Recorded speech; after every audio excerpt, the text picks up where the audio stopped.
Hello and good afternoon. In today's class, we are going to talk about organizations. But you would remember that wherever we have been in whatever region, we have already been talking about organizations. So today's purpose would be to get a sense of UN as part of global multilateralism, because most of the debates now are about how multilateralism is changing or how global order is changing. So in that context, we will be studying today the organizations. And I'll also give you the suggestion that two things.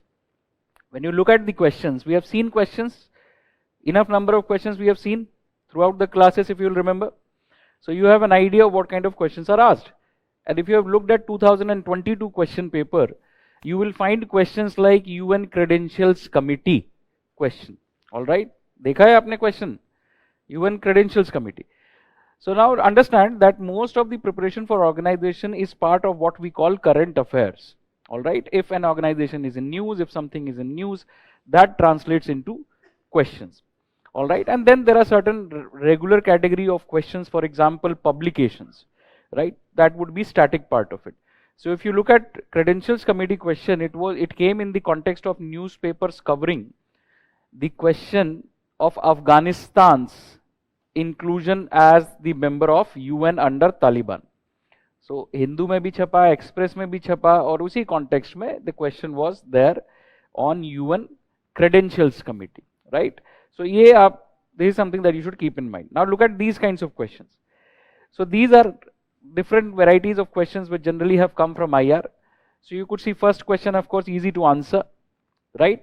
Second question is fairly regular kind of a question. Publications. Which of the following organizations brings out the publication known as World Economic Outlook? Who publishes World Economic Outlook? हाँ, तो यही आपको जानना है. आगे भी देखो, इसी तरह के क्वेश्चन हम देखते आए हैं.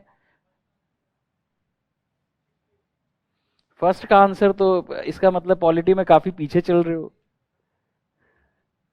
डीपीएसपी लग क्यों रहा है? डीपीएसपी लगने की क्या बात है इसमें? अब तक तो श्योर होना चाहिए कि डीपीएसपी है, इसमें लगना कंफ्यूजन कहां से हो रहा है? हैं?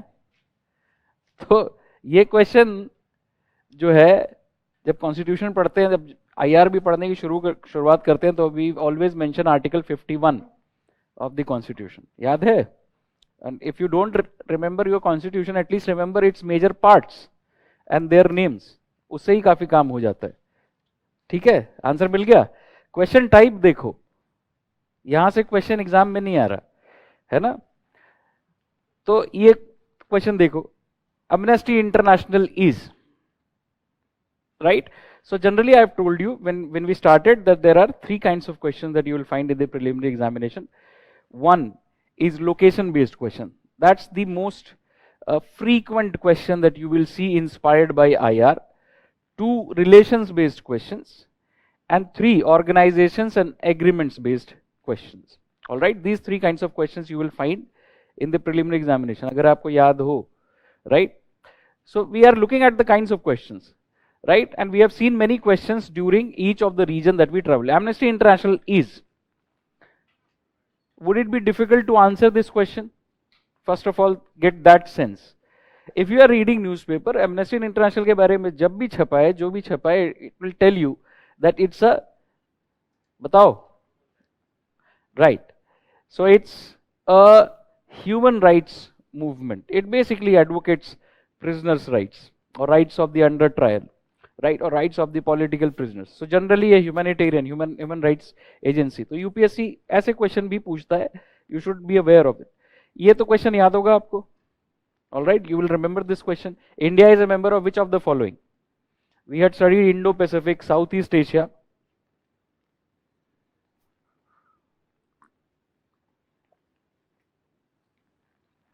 इस साल भी ऐसा ही एक क्वेश्चन था.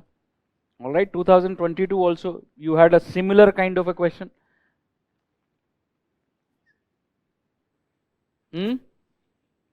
C. India is member of all of them. B, which is 3 only. So we already know APEC 21 members, India is not a member, right? कहाँ से हम, we already know, Southeast Asia, Indo-Pacific, we had talked about it. You have no reason to say कि ये तो पता ही नहीं था हमें, right? I have mentioned APEC, I have talked about Southeast Asia, ASEAN, I have talked about the East Asia Summit also. India participates in East Asia Summit, right? So again, यहाँ पे purpose नहीं है कि you answer these questions whether you are right or wrong. The idea is look at the questions so that whenever you are reading newspaper, you at least have a lens to find the information, right? Similarly, you will remember this question also, right? The first one here, Mekong Ganga Cooperation and Initiative of 6 countries. Which one of the following are not participants? नहीं, मैं option कह रहा हूँ, है ना? यहाँ पे आराम कर रहे, लिविंग रूम में आराम करने तो आए नहीं हो, है ना, कि मैं कहूँगा वाह क्या बात है, बांग्लादेश बता दिया। ऑप्शन क्या है? हाँ, ए, इनके लिए ए है क्योंकि इन्होंने ध्यान नहीं दिया। Mekong, did we see Mekong river on the map?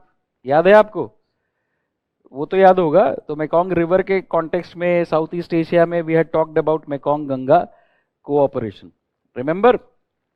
So of course ये जो आपका कॉन्फिडेंस है यही सब टेम्पर करना है थोड़ा सा, कि जल्दी से जवाब नहीं देना है। So obviously we had said China and Bangladesh are not members, right? तो अब ये तो कोई आपको पढ़ाएगा नहीं, ये तो आपको याद रखना पड़ेगा, राइट? जहां पे भी बात हो रही है वहां पे ध्यान देना पड़ेगा। With reference to Indian Ocean Rim Association for Regional Cooperation, consider the following statements. Indian Ocean भी पढ़ा था हमने, right? And I had shared a handout on Indian Ocean also, है ना? You got it? So now answer this question. और answer करना नहीं है, बेसिकली देखना है what kind of a question. यही मैं कह रहा हूँ ना कि जब भी हम whichever region we were in, we already looked at the questions. What is the answer? With reference to Indian Ocean Rim Association for Regional Cooperation, consider the following statements. Which of the following statements given above are correct? It was established very recently in response to incidents of piracy and accidents of oil spill. It is an alliance meant for maritime security only. The answer is D. When was the IORA formed? Class में भी पढ़ाया, handout भी था, printed material में भी लिखा हुआ है, right? So the one thing that you would require is to study, right? So it was not formed recently, it was formed in 1995, all right? And the second statement says maritime security only. No, but its purpose is to promote socio economic cooperation, including cooperation in blue economy in the Indian Ocean region, all right? So that's why I say look at the questions of last 20 years and sometimes purely current affairs based question. Fort Eliza declaration recently in the news is related to the affairs of, any idea? Fort Eliza kahan hoga? Where would be Fort Eliza?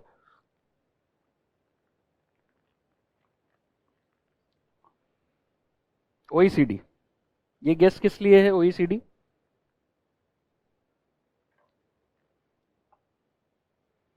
It is BRICS, all right? 2014, the summit of BRICS took place in Fortaleza, Brazil. And every organization, when it holds a summit, its declaration generally is associated with the name of the city, right, where it was hosted. तो again यहाँ पे आपको मैं आपकी जानकारी test नहीं कर रहा. I am only telling you one thing, that at least this year whatever has happened you have kept this in mind, all right? Because current affairs booklet is there, current affairs discussion is there, newspapers are there, to the extent possible in the class we discuss about these things.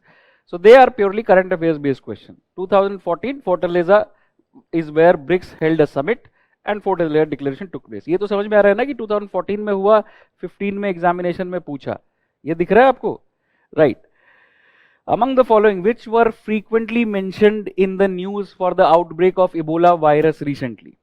Again, purely current affairs based question, right? What is UPSC asking? Is it asking you any major scientific technical detail or simply a matter of awareness? If you are reading newspaper, you are aware that it was about West Africa, Guinea, Sierra Leone, Liberia, right? So that's why I have picked up questions from this decade, but not very recent question. So that's why I'm saying go back and look at 20 years questions and you will get an idea. Now this, again, this is the kind of question that you will see, right? To give you a sense, which one of the following issues the global economic prospects report periodically? Any idea? Any idea? The World Bank, right? So repeated दिख रहा है. अब देखो, again another question, without going into complexity of it, you may have done your WTO in economy. तो क्या पूछ रहा है? The term agreement on agriculture, agreement on application of sanitary and phytosanitary measures, peace clause appear in the news frequently in the context of the affairs of WTO. All right, rather than asking anything very complicated, इसका मतलब क्या है, ये apply कैसे होता है, what are the exceptions, etc. UPSC simply asked you an awareness based question. So I am hoping that you keep this in mind. And then we have already talked about location based questions, right? One example of location based question, the area known as Golan Heights, अभी हमने West Asia किया था. In West Asia also we looked at this question. So that is what I was trying to remind you. Wherever possible we have looked at questions, and now today is the class for organization. So which one of the following is associated with the issue of control and phasing out of use of ozone depleting substances? CFC को combat करने के लिए what is which agreement are we talking about? Kyoto Protocol, Montreal Protocol, right? Environment में आप पढ़ते हैं, generally भी पढ़ेंगे तो आपको ये idea लगना चाहिए, right? So basically agreement based questions, as I said, Montreal Protocol, and throughout the classes I've been talking about Kyoto Protocol, right? And we have seen these kinds of questions also, right? Places in news or terms in news and what are they associated with? You remember Japan class? You remember the class of Japan? I asked you cities of Japan. You may have heard of them. And we had talked about this, right? So you can include this in environment also, but they are agreement based questions. Certified emission reductions and clean development mechanism. So, and then you have annexure 1 countries. Any idea?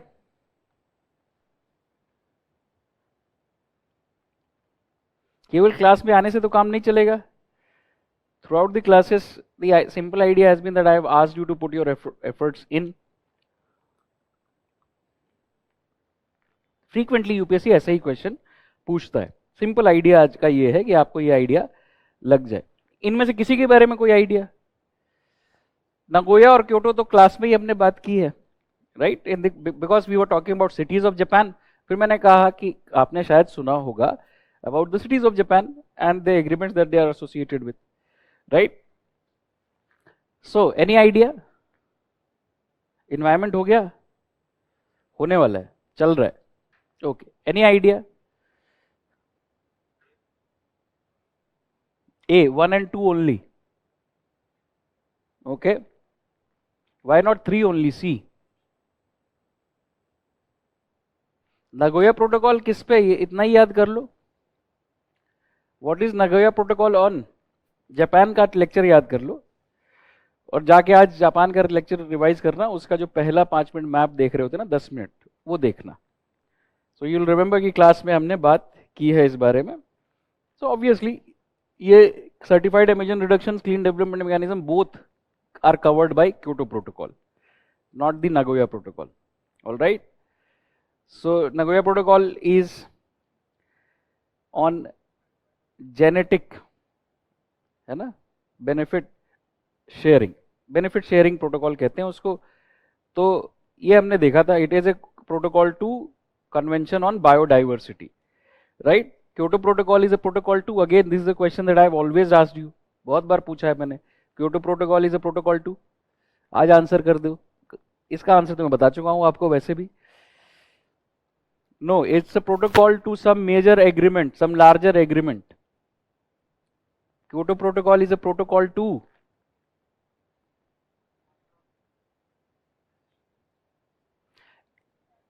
COP27 हुआ. COP27 happened. It must have been covered in the newspaper. COP27 is COP to what? UNFCCC, right? A major agreement and then follow up.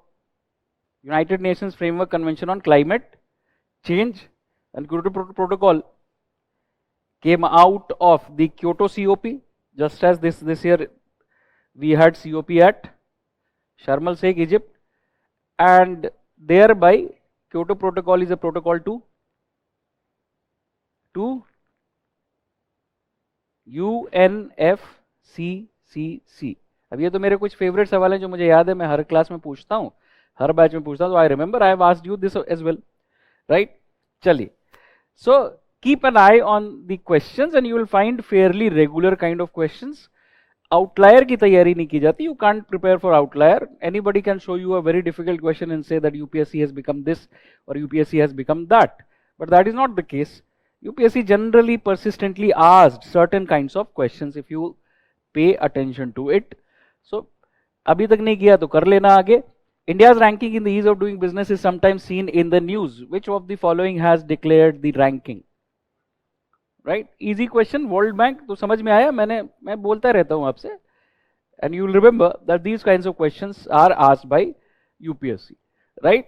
So at least you will go back and look at the question paper, because there is no dearth of question availability of question paper के बारे में तो कोई दिक्कत है नहीं, या है? अवेलेबिलिटी को लेके कोई दिक्कत है आपको?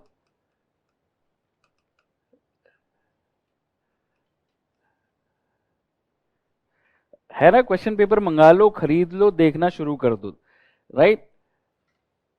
It is just pointing you out in a particular direction.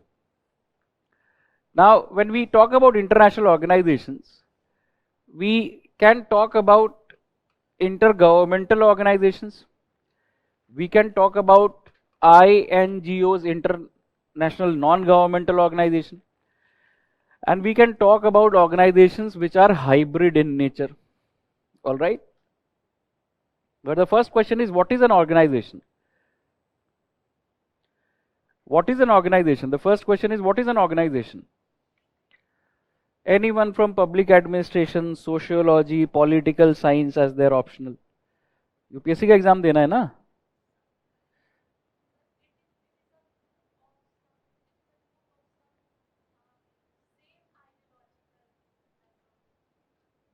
Same ideological members. Political party हो गई क्या? So it's a group, of course.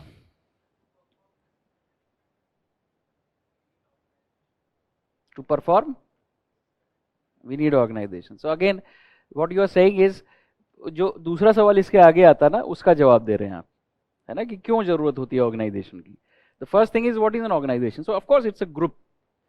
All right, it's a group coming together for achieving some common purpose.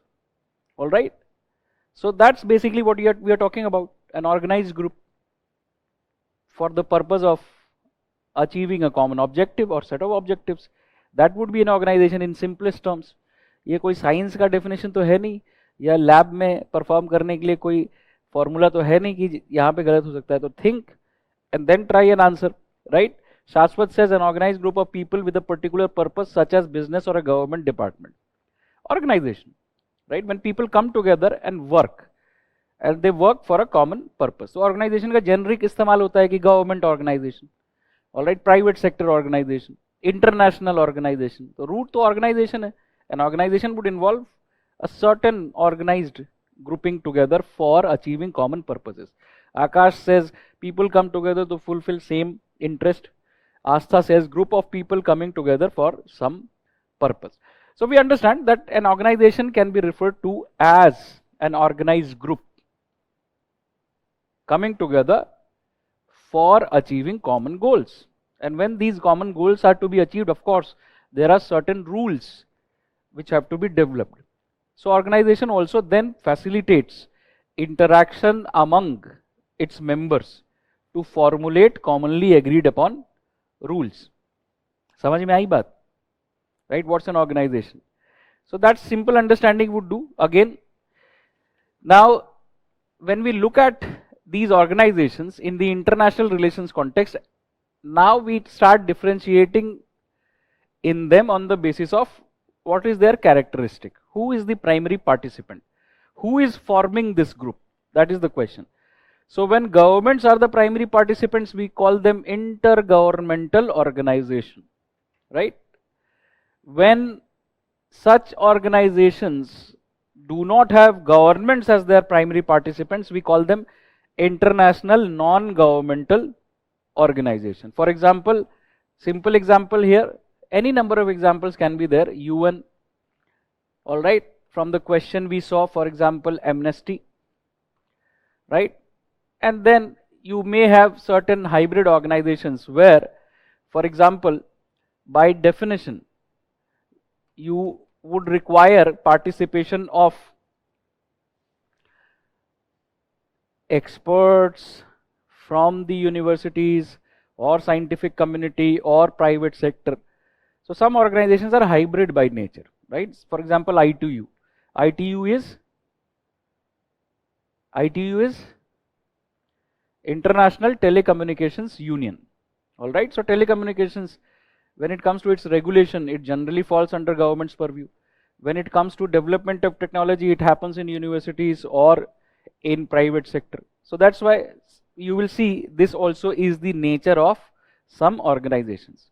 And understand, we are studying it only at the level of general studies, right? So be aware that this can be the nature of organizations.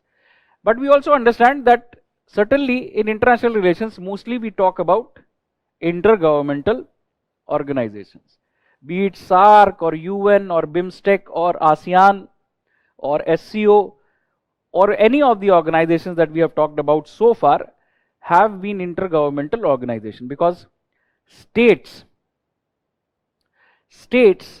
are still the central unit when it comes to decision making. States are sovereign. So that's why these kinds of organizations are more important as compared to others. ये amnesty लिखा हुआ है, right? What's written under IMGO? That is not IM, that is IN, International Non-Governmental Organizations. And उसके नीचे लिखा हुआ है amnesty, which we had seen in a question. All right? चलिए. So when we know this, why do we need organizations, right? So why do we need organizations? So we understand, to achieve common goals, to resolve differences, to promote dialogue, all right, to promote dialogue. That's why we need organization. And also to form rules. Generally इसको समझने में तो कोई दिक्कत नहीं है ना, because most of the times your difficulties are very technical, right? So पहले generally समझने की कोशिश कर लो. Why do we need organization? क्या करते हैं organization? Organization bring together states or governments or actors, whosoever is participating in any organization, to achieve certain common goals. All right, and these goals can be different, right? These goals can be different. So many organizations pursue, for example, economic goals. Any example? Any example? Many organizations pursue economic goals. Any example? WTO, IMF, World Bank. Generally their orientation is economic, right? And then some organizations may have some other purpose. For example, security may be their primary purpose. Any example? NATO, UNSC, all right? Some organization may work in some other specialized areas like health, WHO. So ultimately, her organization generally क्या कर रहा है? That's what we are saying, right? So whenever you are studying any organization, just remember these things. Apart from what the syllabus says, क्या कहता है syllabus? Important international institutions, groupings, fora, their structure and mandate. Structure, mandate. So I remember we in the first lecture talk about the syllabus and how the syllabus words allow you to develop the understanding of whatever you are reading. याद है आपको syllabus first? and then question paper gives the focus. तो आज तो आखिरी lecture है, तो we are winding it down all together, where we started and how did we go about it. So there is a larger picture and there is a smaller picture. You need to keep an eye on both. क्या होता है when you are preparing, you are too microscopically focused, you are too pre-obsessed, you are too information obsessed, so you miss out on the process. All right, you miss out on the general things. So question दिखाने का मेरा purpose हमेशा यही होता है कि मैं to make you believe that UPSC is not going to ask you questions which you can't answer. All right, because that is not the purpose of UPSC. You are not able to answer questions because in your mind you have been preparing for something else. You have been preparing for something very complicated. जबकि UPSC आपको सबको बराबर का मौका दे रहा है कि keep reading newspaper, keep have a simple understanding. Resolve differences, right? Resolve differences. So that is part of diplomacy. That is why we have organizations, right? We have negotiations in an organized setting. For example, a UNSC helps other countries in resolving their difference. At least principally that is its role. Promote dialogue. Any organization is based on dialogue only. There is dialogue and then there are agreements, right? So as the Prime Minister said, that the current era is not an era of war. The path forward is that of dialogue, diplomacy and democracy, right? So that's what organizations are also doing. And to form rules, what kind of rules? Whether WTO agreements or UNSC resolutions or ICJ judgments, all right, they are all part of rules, right? And these rules have been negotiated by the members. किन्होंने ये rule बनाए हैं? Members. They have negotiated, and who has facilitated this negotiation? An organization, all right? So that's basically you will understand and remember about any organization. Any difficulty here? Any difficulty? Right. चलिए आगे चलते हैं. So then when we look at this, we find that the example of international organization, IR is a very new discipline. The example of international organization is also new. So very first organizations, any example that you may remember? League of Nations. So for example, your first major international organizations which are recognized to be the oldest are International Telegraphic Union, when telegraph as a technology enabled global communication. So to regulate that and to promote cooperation there, an International Telegraphic Union was formed, which today is International Telecommunications Union, because technology has changed. Earlier, telegraph was the most advanced technology, right? Now you have different means of telecommunications. Or the Universal Postal Union, all right, or International Postal Union. These are the oldest organization, dating back to 19th century. है ना, traditional sense में हम ये कहते हैं. But you primarily have, for example, one central question in IR, and the central question of IR always has been war, right? Why do states go to war? What can be done to prevent them, right? So you will see that relations between states or groups of states led to formation of alliances in Europe, and then the interaction between these groups or states led to certain institutionalized beginnings, all right? So you have, for example, the formation of what we call PCA, Permanent Court of Arbitration. We have talked about it in the context of judgments like India Bangladesh Maritime Boundary Award or South China Sea. So PCA dates back to 1899, all right? 1899. Devised as a way of resolving disputes between states by peaceful means, all right?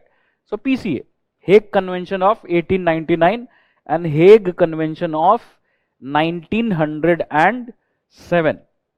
PCA, you have now this idea of an organization emerging. Then you have the First World War. The First World War leads to creation of League of Nations, all right? First World War is destructive, and by this time the idea that cooperation is the key to resolving differences is becoming accepted, And you will see, no matter which discipline you come from, right, you must have heard of Woodrow Wilson, the President of United States at that point in time. Right, at least public administration, if you have that option, you will hear about him. If you are interested in history, you will hear about him. So Woodrow Wilson said that the solution is open covenants openly arrived at. And that's a statement of diplomacy. Open covenants openly arrived at. What happens after First World War? We generally call it Peace of Paris. A set of negotiations, thereby set of agreements. Right? The Versailles Agreement, right? The Agreement of Lucerne, so on and so forth. Right? So, ये agreements हैं, collectively there is what we call Peace of Paris, the arrangement after the First World War. Then League of Nations comes into existence. And what is the purpose of League of Nations? What is the purpose of League of Nations? Of course, these are the purposes of League of Nations. To promote cooperation for the common objective of preventing conflict. Thus, its role is to facilitate diplomacy for that purpose. So now this purpose of preventing conflict and promoting cooperation, you see, is the impulse for formation of organizations, right? So League of Nations is also formed as a body which would promote cooperation, and thereby this would lead to peace. That's the larger understanding. But League of Nations, generally we say, failed. League of Nations is first major example of a global body, or of at least a body global in scope. But we also know that League of Nations failed. Why did League of Nations fail? League of Nations failed because of A, it being a very new idea. Countries were not very accustomed to cooperating. They were accustomed to going to war with each other, but this was in itself a very new experience, human experience. But more particularly because it had structural flaws. It had a noble goal, but it lacked the mechanism to ensure that this goal is achieved. For example, in its structure, some of the major countries are absent. For example, the USA, though Woodrow Wilson advocated the formation of League of Nations, United States did not participate in League of Nations. USSR was not given a membership late, and later on USSR withdrew. Germany was not an equal partner. Peace in a sense was imposed on Germany, and later on Germany violated the principles of League of Nations. Japan, a member of League of Nations, but invaded Manchuria, violated the principles of League of Nations. Then you have Italy, Abyssinian crisis, right, so on and so forth. So its members themselves are either absent, not contributing, important countries are not members, or they are violating the principles of League of Nations. And the diplomacy at League of Nations primarily is contained to few countries, UK, France, and to some extent Italy. Their ambassadors are playing an important role. But we have an experience of such being a possibility, that we can create such organizations, right? League of Nations failed, but still gave us valuable experience. It was an outcome of a major event, that is the First World War, right? Now, what happened after League of Nations? So, League of Nations ultimately is said to be a failure because it could not prevent the Second World War from breaking out. But when the Second World War broke out, you would still see that this idea is there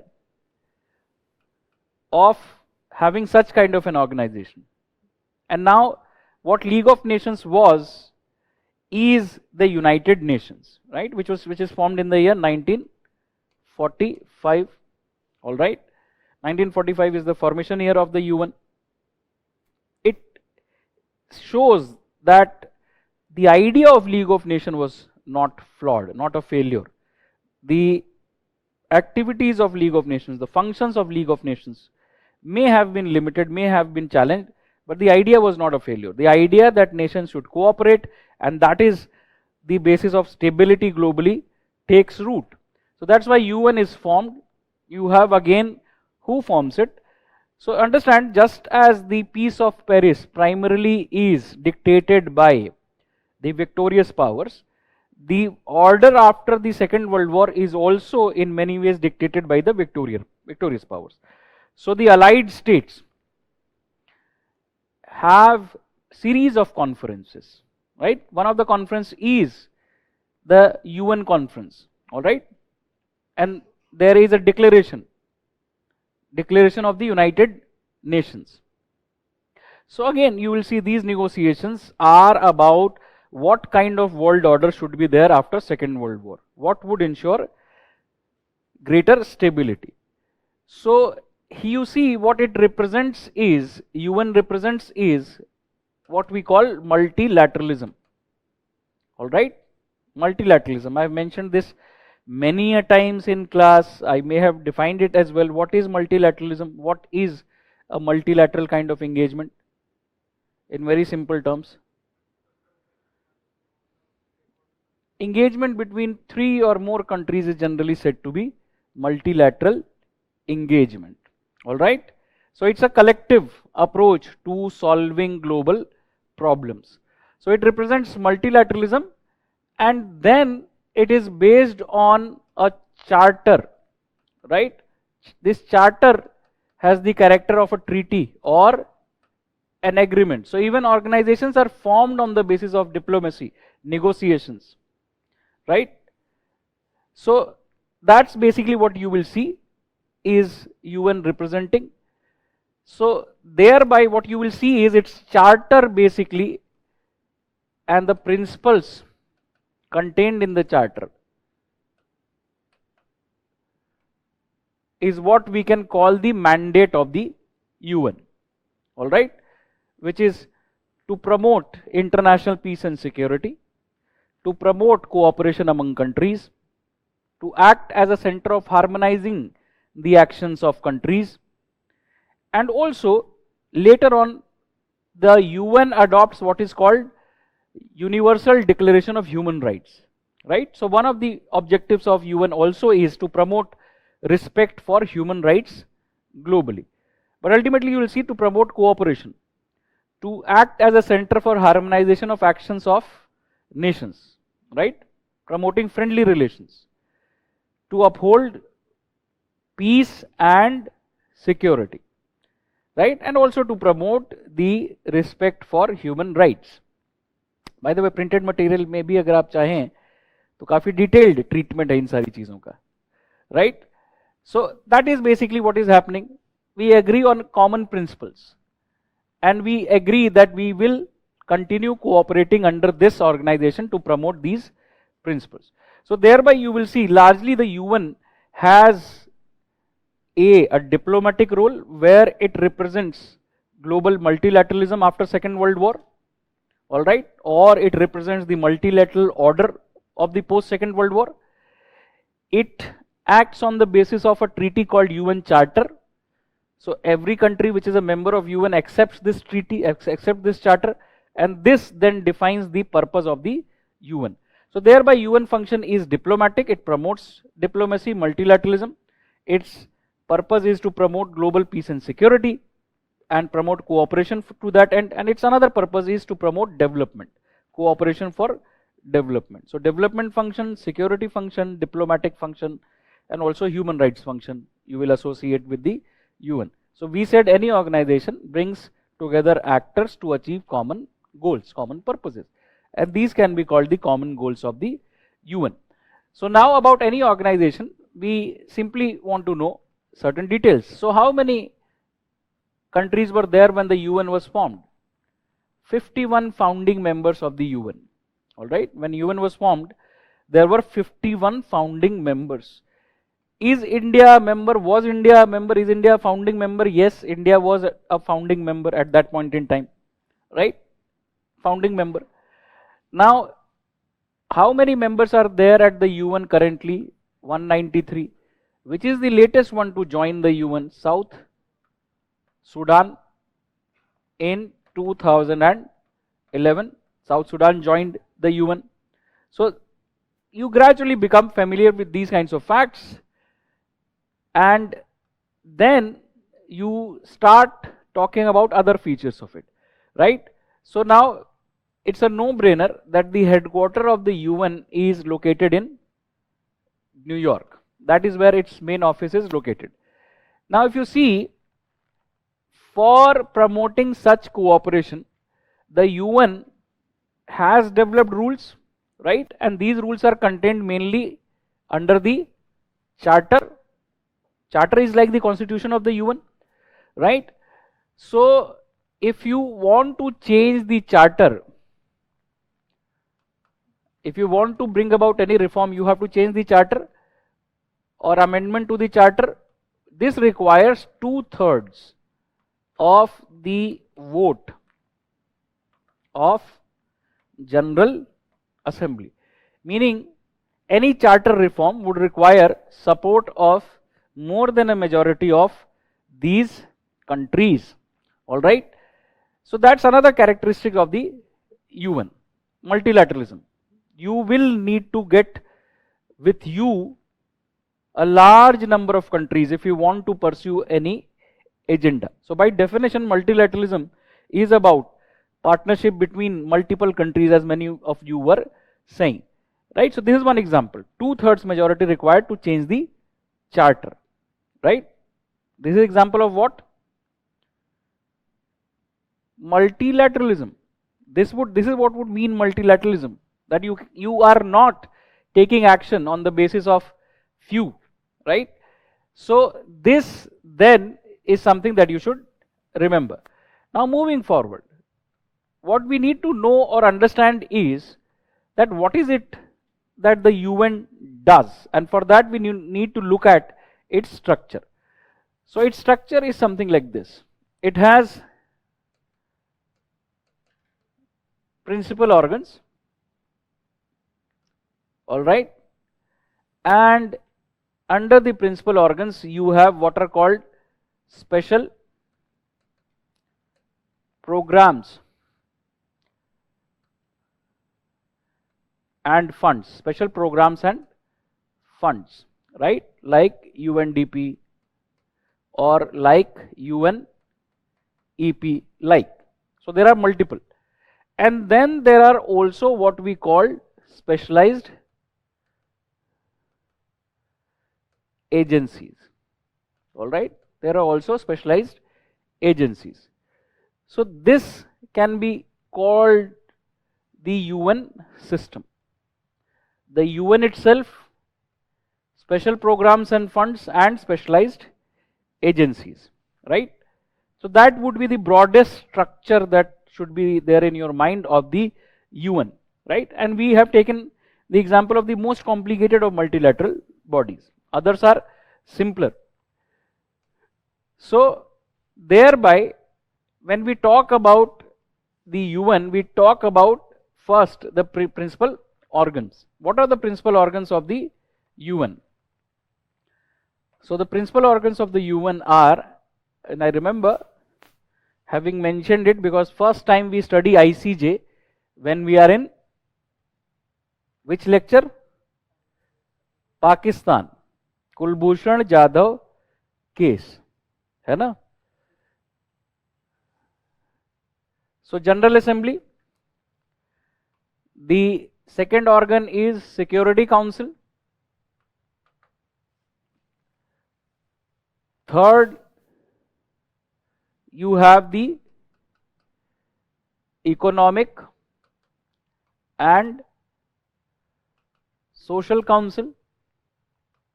Economic and Social Council. Then you have the Secretariat.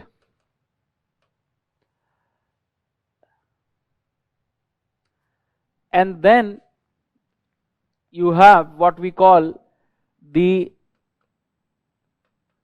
Trusteeship Council. All right, Trusteeship Council. And then last one, इसके अलावा ICJ, international court of justice. ये तो बात हमने पहले ही कर ली थी, if you would recall, right. ICJ J. So what are these? ये जो हमने mention किया, what are these? They are the principal organs of the UN, right? Again, now if you look at them, you understand what they do. So for example, General Assembly, what is its primary task? So General Assembly can be said to be the primary deliberative and universal body of the UN. All right, it's primarily a deliberative body. So that's the diplomacy function, right? It allows countries to represent themselves here, and then it allows countries a voice. So it's a deliberative body of the UN. It's universal in nature because it functions on the basis of one country, one vote, right? The idea of sovereign equality. No matter how strong you are, how weak you are, how large you are, you have one vote at the General Assembly. So that's why it is universal deliberative body of the UN. समझ में आ गई आपको बात? Now, when we look at the functioning of the General Assembly, there is no question of election or selection. You have members which are there. Now, if there is a new member which has to come, so it would need the approval of the General Assembly, and it would also need the approval of the UN Security Council. So UN Security Council and General Assembly would deliberate on the candidature of any new member, right? दोनों विचार करेंगे और फिर कोई नया member बनेगा. For becoming a member, you need to accept the principles of the charter. All right, you need to accept the principles of the charter. So this is the nature of General Assembly. It is the main universal and deliberative body of the UN, right? Universal because, and you can also write representative, right? So it is the universal, deliberative and representative body of the UN because all 193 members are represented here, right? All 193 are represented, and it also functions on the basis of one country, one vote, which is basically a simple principle of sovereign equality, right? All sovereigns are equal. And then it divides its work in 6 committees. All right, 6 committees. So there are 6 committees, permanent committees attached with the General Assembly. And every session, the General Assembly does 2 things. One, it elects a new president. All right, every session, the General Assembly would elect a new president. So the tenure of the president of General Assembly is 1 year, right?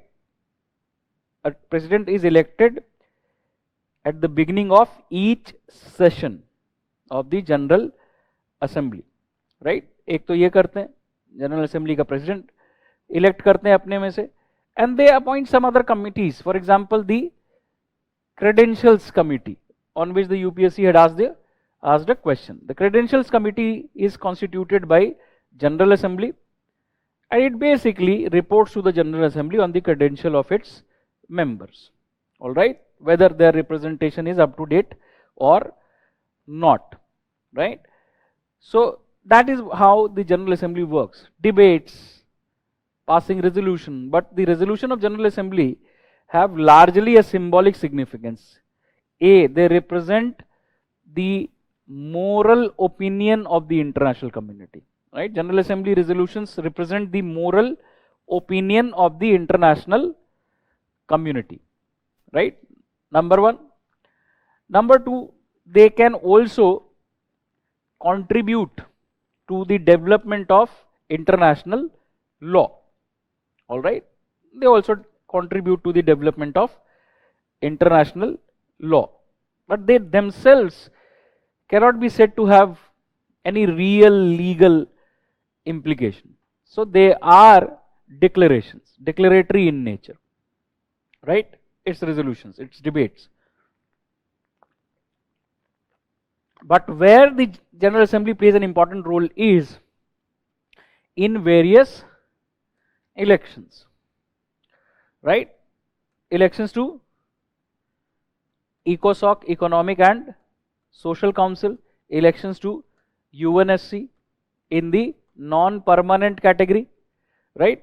There you will see General Assembly would have a substantive role to play, because ultimately the members of ECOSOC are elected from General Assembly, from among the members. The members of UNSC are elected from non-permanent category, elected from the members, right? So there you will see the role played by General Assembly. And the Secretary General of UN as well as the Security Council would submit a report to General Assembly, right? Why? Because it is the main universal representative body. Not everybody is a member of Economic and Social Council, not everybody is a member of the Security Council. So General Assembly reports are submitted to General Assembly by the Secretary General as well as by the Security Council, right? Another role where you will find the General Assembly to be important is amendment to the Charter. All right, amendment to the Charter. Moral opinion of the international community, Shashwat. All right, General Assembly resolutions represent the moral opinion of the international community, as I said, right? So amendment to the Charter, again, what is the provision here? 2/3 majority of the General Assembly would be required. For example, if you want UN reforms, if you want reforms in the Security Council, they would require change in the Charter. Change in the Charter would require 2/3 vote of the General Assembly, and then of course it has to be approved by the Security Council as well. So in these kinds of areas you will see General Assembly playing an important role, right? That's its nature. बात समझ में आ गई अभी तक? Any question? Okay, so let's then move on and talk about Security Council. Now we see what is Security Council. So Security Council is a primary organ with the responsibility of maintaining, as the name suggests, maintaining international peace and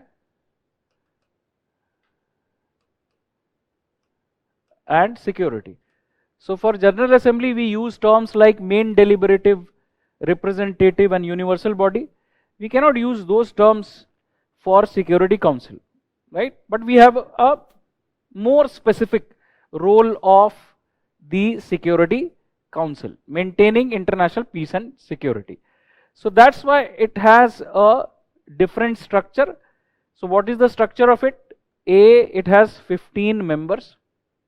First of all, to start with, divided in two categories. One, as we continuously refer to them, P5, permanent members, and then you have 10 non-permanent members. So that is basically one difference that you will start seeing, that it's not universally representative. Not everybody can be a member of Security Council, not everybody is a member of Security Council. So it has a narrower membership. Now, what we also see is that the non-permanent members are elected by General Assembly, right? That is where the election takes place for 2 years tenure, 2 years term, right? For example, India is serving its 8th term as the non-permanent member of the Security Council. So that is also there. So this is where the election takes place. General Assembly elects the 10 non-permanent members. For how many years? For 2 years, right? For 2 years. Now when it comes to the functioning of the UNSC, we remember that it's the only UN body which can issue binding resolutions, meaning the resolutions of the UNSC on substantive matters would have a binding character, because this is how it is empowered by the Charter. So it is the only UN body whose resolutions are by nature binding. It can issue binding resolution, meaning others, once it has been passed, others have to accept it, right? And thereby you will also see that since its responsibility is serious, it also has been given a particular structure. So if you see the P5 members, for example, who are they? They are the same countries which won the Second World War, right? They are the allied powers, right, who fought together against the Axis powers. So first of all, who would be permanent members was decided from the very beginning. This question was not open for debate. Ye kaun member banega, right? For example, the Chinese, why are they members? Because they fought against the Japanese, right? तो ये जो 5 member हैं permanent रहेंगे, ये किस basis पे? Because a lesson is learned from League of Nations. While the objective of League of Nations is serious one, its structure is lacking, right? You don't have powerful countries as part of it, or set of countries who have clearly said that they would take the responsibility of maintenance of global peace and security. So here the recognition was that these are the major military powers of that particular era, which then can effectively contribute to the purpose of maintaining global peace and security. So that's why these 5 members, right? This category has not changed. The non-permanent category has changed, right? So 1965 it was changed. So earlier there were 6 non-permanent members. Before this, the non-permanent members were increased to 10 in 1965. That's the only time when there has been a change in the composition of the UN Security Council. But the P5 have been there since the very beginning, right? So thereby what you will see is its decision making is also peculiar. So for any substantive decision, what is required is majority of 9, right? Majority of 9, that's the first requirement. And the second requirement is a non-negative vote on part of all the permanent member, right? This is what is called veto, all right? That if a permanent member says no, that's a negative vote.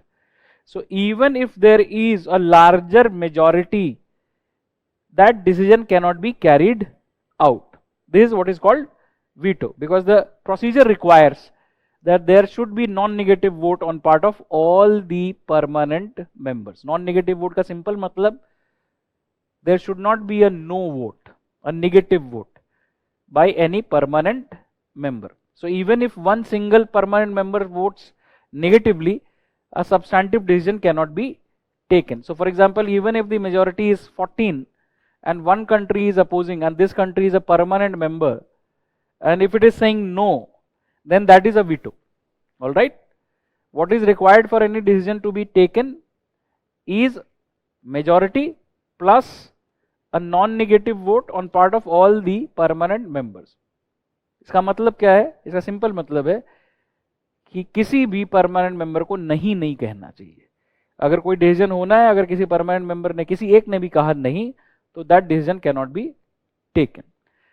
Abstention is not a negative vote, all right? When a country decides to abstain, it is not a negative vote, right?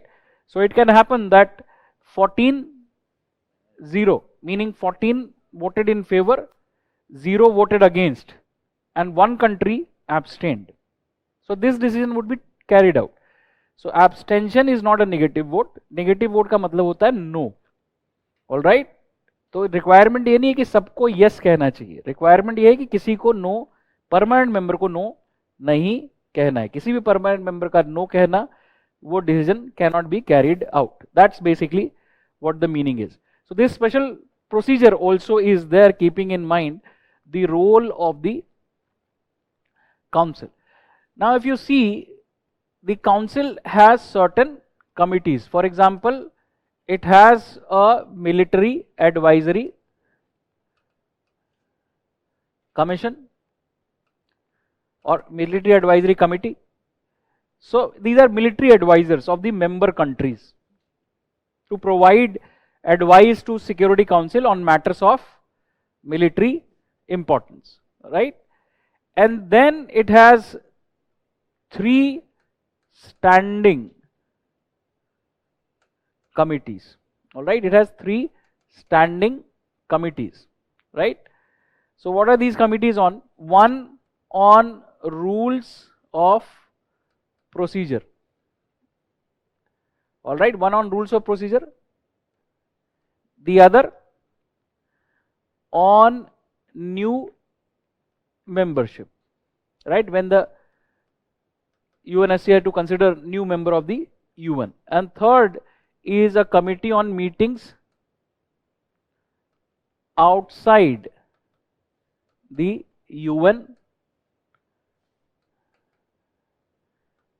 headquarters. So these are the 3 standing committees associated with the Security Council. Committees which are there, about which you don't find many changes. ये हैं standing committees, rules of procedure पे, new membership पे, and meetings outside the UN headquarters. All right. So generally the Security Council meets at the UN headquarters, but on some occasions it has also met outside the UN headquarters in New York, right? For example, 1946 it met at London, right? Its first meeting was in London. It has met since then in the Panama City, which is the capital of Panama. It has met in Nairobi, which is the capital of Kenya. It has also met in Geneva. All right. So these are the locations where the UNSC, United Nations Security Council, has held meetings outside the headquarters, right? London, the initial meeting.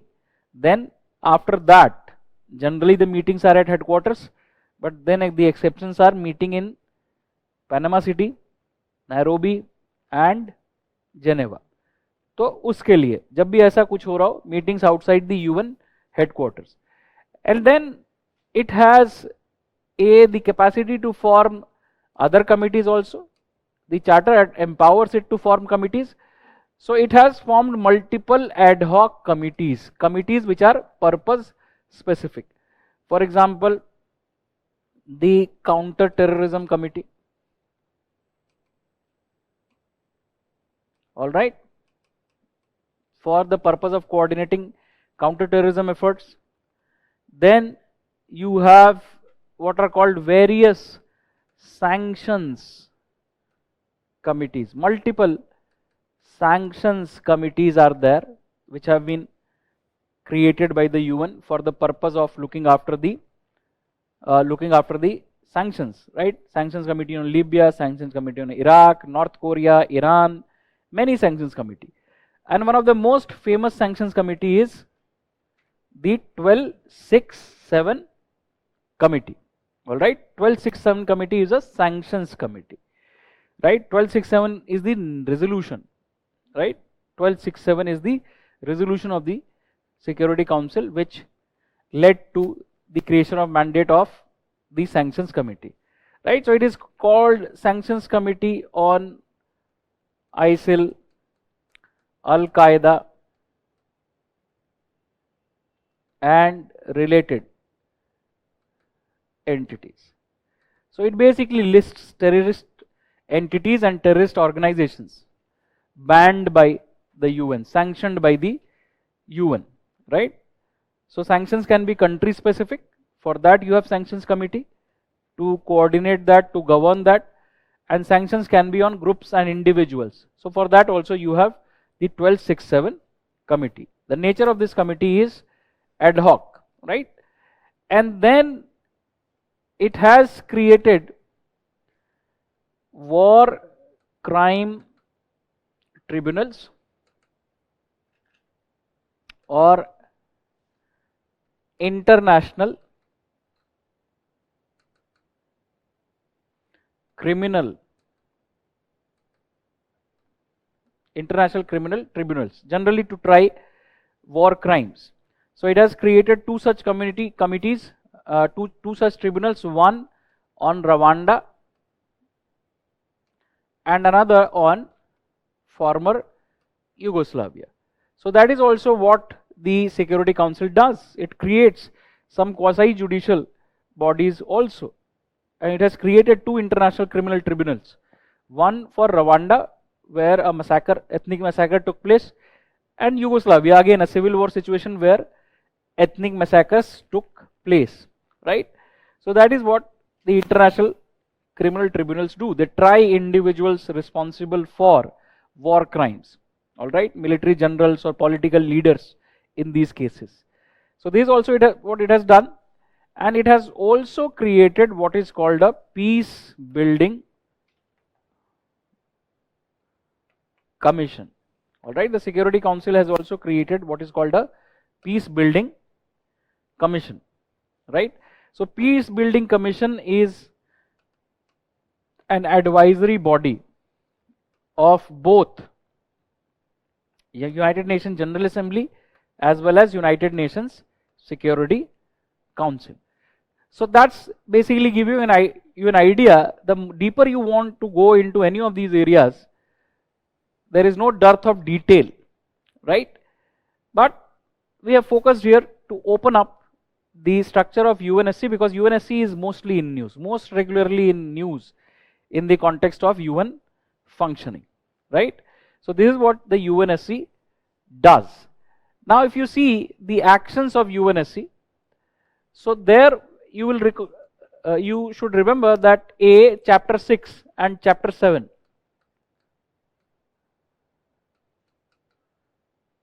of the charter are instrumental in terms of the functioning of the UNSC. It takes two kinds of actions. We can call them chapter 6 action and chapter 7 action. Chapter 6 actions are about what we can call Pacific settlement of disputes,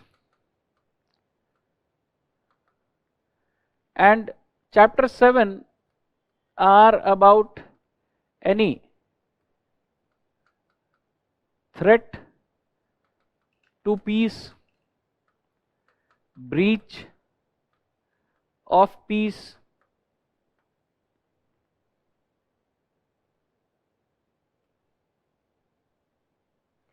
and generally any conflict situation.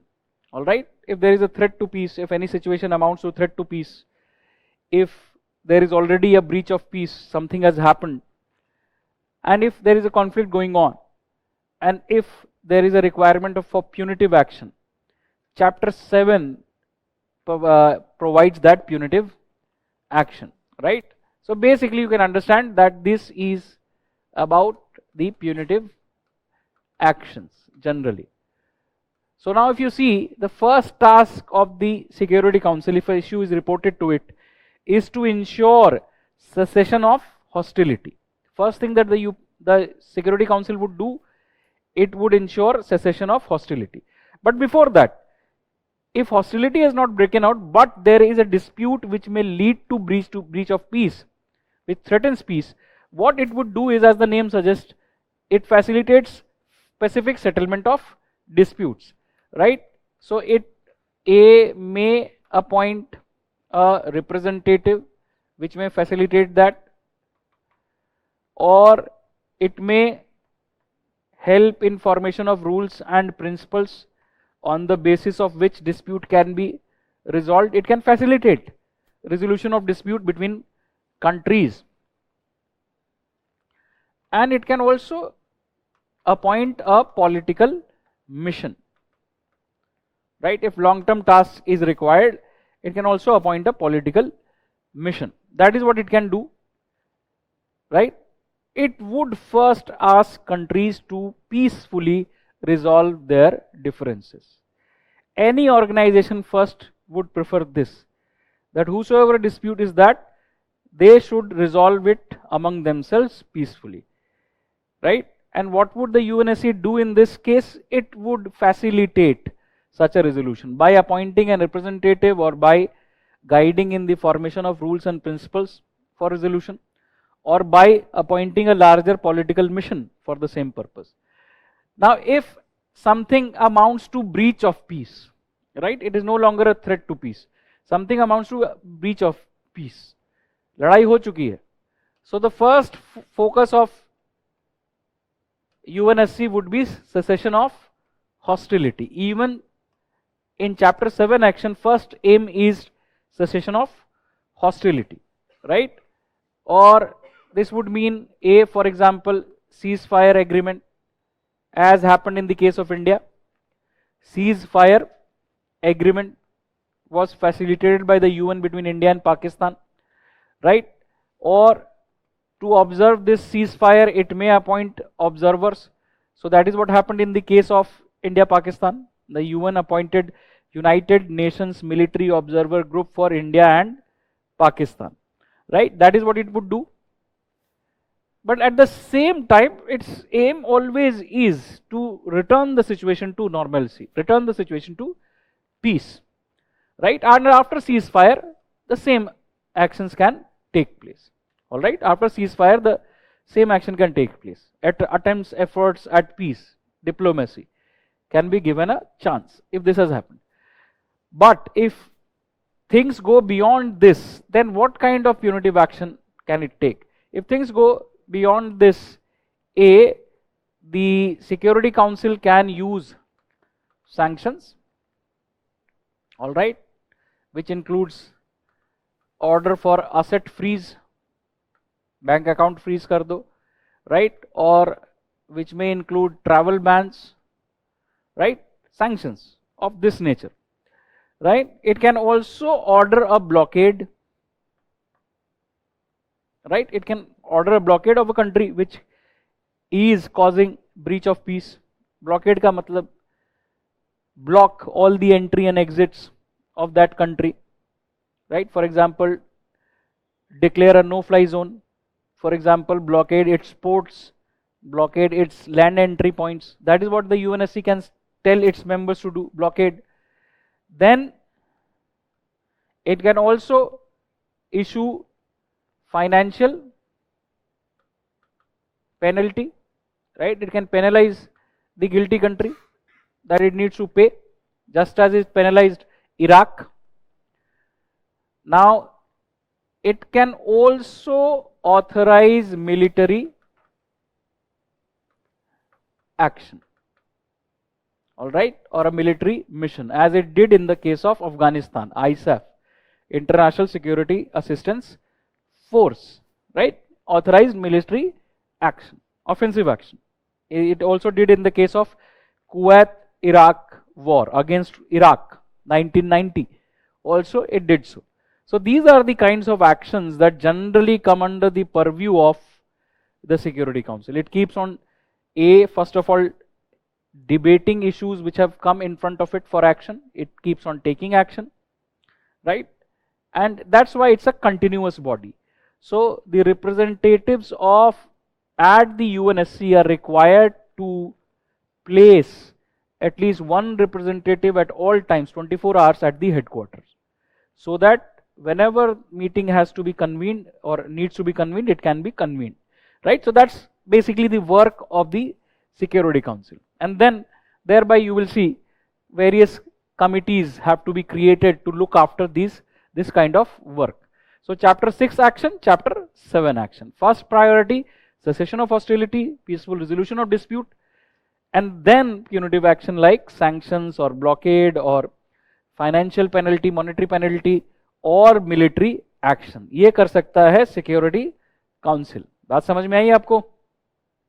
Right. Is there any question from security council?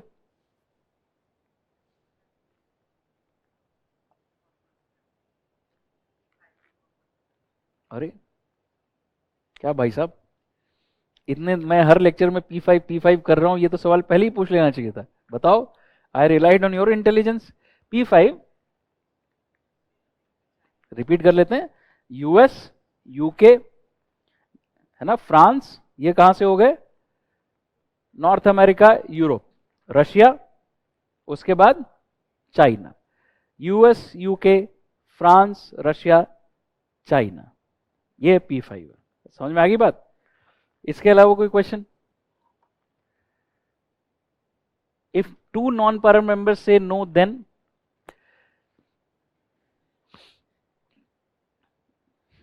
तो अब मैं इसका क्या कर सकता हूं आकाश? इतना समझाने के बाद भी आपको समझ में नहीं आया कि the decisions require an absence of negative vote on part of a permanent member. अब दो क्या 14 परमानेंट नॉन परमानेंट मेंबर कह दें ना, तो एक ही असर होगा कि एक मेजॉरिटी की रिक्वायरमेंट है, that majority is majority of 9, alright, majority of 9। सो अगर दो नॉन परमानेंट मेंबर भी ना कह दें तो कुछ नहीं, राइट। नॉन परमानेंट मेंबर का वोट परमानेंट मेंबर के वोट के मुकाबले कमजोर है, राइट। वीटो का right is there only with the permanent member. So if two non-permanent, most of the time we see ignorance of African countries for any major meeting. Why country like Kenya was chosen for many major agreements or meeting rather than more developed country like India?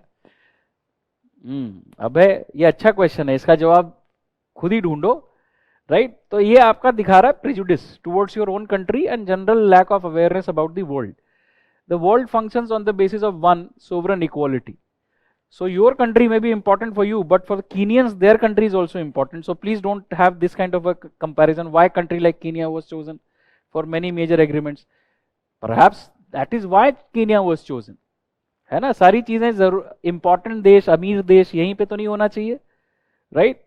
Because Kenya is part of Africa. Kenya represents biodiversity, need for conservation efforts. Kenya represents the underdevelopment of Africa. So thereby perhaps Kenya has been chosen as a, first of all, headquarter of UNEP is UNEP, United Nations Environment Program is in Kenya, Africa, right, Nairobi. तो ये है ना, सबको मिलना चाहिए, थोड़ा थोड़ा बराबरी से मिलना चाहिए, केवल इंडिया को नहीं, केवल यूएस को नहीं. तो ऐसा सोचने की जरूरत नहीं है, और सोचना चाहते हैं तो ये पर्सनल इंटरेस्ट हो गया, आप उसको फिर ढूंढें. Military action include peacekeeping forces? No, military action chapter 7 में is not peacekeeping forces, it's offensive military action. What's the role of UNSC when P5 violates UN charter?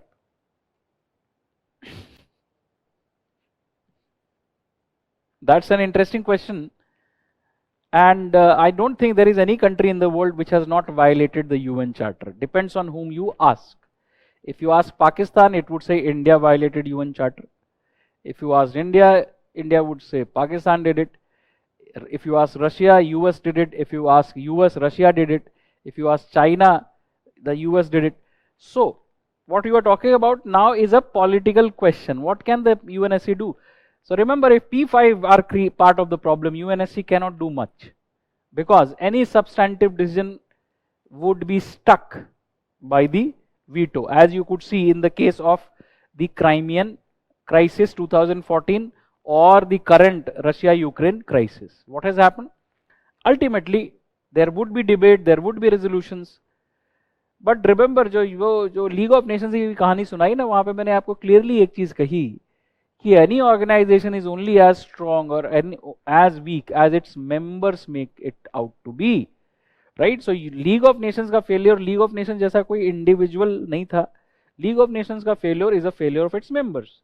So for example, UNSC's limitations are a failure of its members who are currently part of it or who have formed it.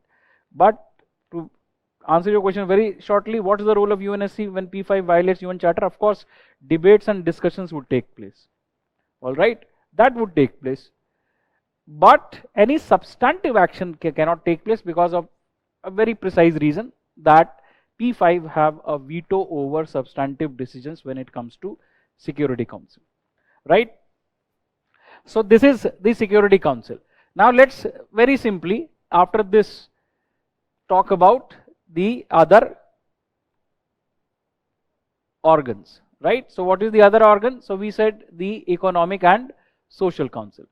Right? Economic and Social Council, UPSC had asked a question in 2014 and it asks what is the function of Economic and Social Council and what are the functional commissions attached to it, right? If you are interested in that debate, I would suggest go and read the printed material, right? So what do we need to know about Economic and Social Council? So we can say that it is the main deliberative, policy making, coordinating body of the UN on the matters like, as the name suggests, Economic and Social Council, right? On economic matters, on social matters meaning development, gender, demography, environment, science and technology. If these are kinds of matters are there, the primary organ is Economic and Social Council. For example, a UNDP, which is a special program of the UN, would work primarily under Economic and Social Council. Of course, it would also report to General Assembly, right? Because General Assembly is the main representative body. But when it comes to these kinds of issues, right? Policy deliberation, policy making, coordination, also follow up of these policies, that comes under the purview of Economic and Social Council. So Economic and Social Council has 54 members, all right, and it is based on an election for 3 years by General Assembly. The tenure of the Economic and Social Council members is 3 years. The tenure of Security Council members is 2 years, right? And who elects them? General Assembly, all right? General Assembly elects them. And we'll remember that India has won the recent election, so India is a member of the Economic and Social Council currently. India is a member of Economic and Social Council. India is a member of Security Council, though it would retire at the end of December. India is going to retire, right? And then India is also a member of UN Human Rights Council, right? So these kinds of things where India is a member, they would be covered under current affairs, right? So this is what it does. For example, if you have larger goals like United Nations Sustainable Development Goals, right, or Development Agenda 2030, under whose purview these kinds of areas would fall? The Economic and Social Council. The work of United Nations Environment is also under the Economic and Social Council, right? So this is Economic and Social Council. Let's move forward. Let's talk about the Secretariat. So Secretariat is the nerve center, is the executive center of the United Nations. It is located at the headquarters in New York, and this, as you would understand, as any bureaucracy does, is the permanent executive. This is what enables coordination and administrative work of the UN system. So that's why it is the nerve center of the United Nations, which is served by a set of internationally and locally recruited officials, and it is headed by the office of Secretary General. It is headed by the office of Secretary General, right? So now this Secretary General is selected by both General Assembly and Security Council. Without their approval, both of them agreeing on one person, this cannot go ahead.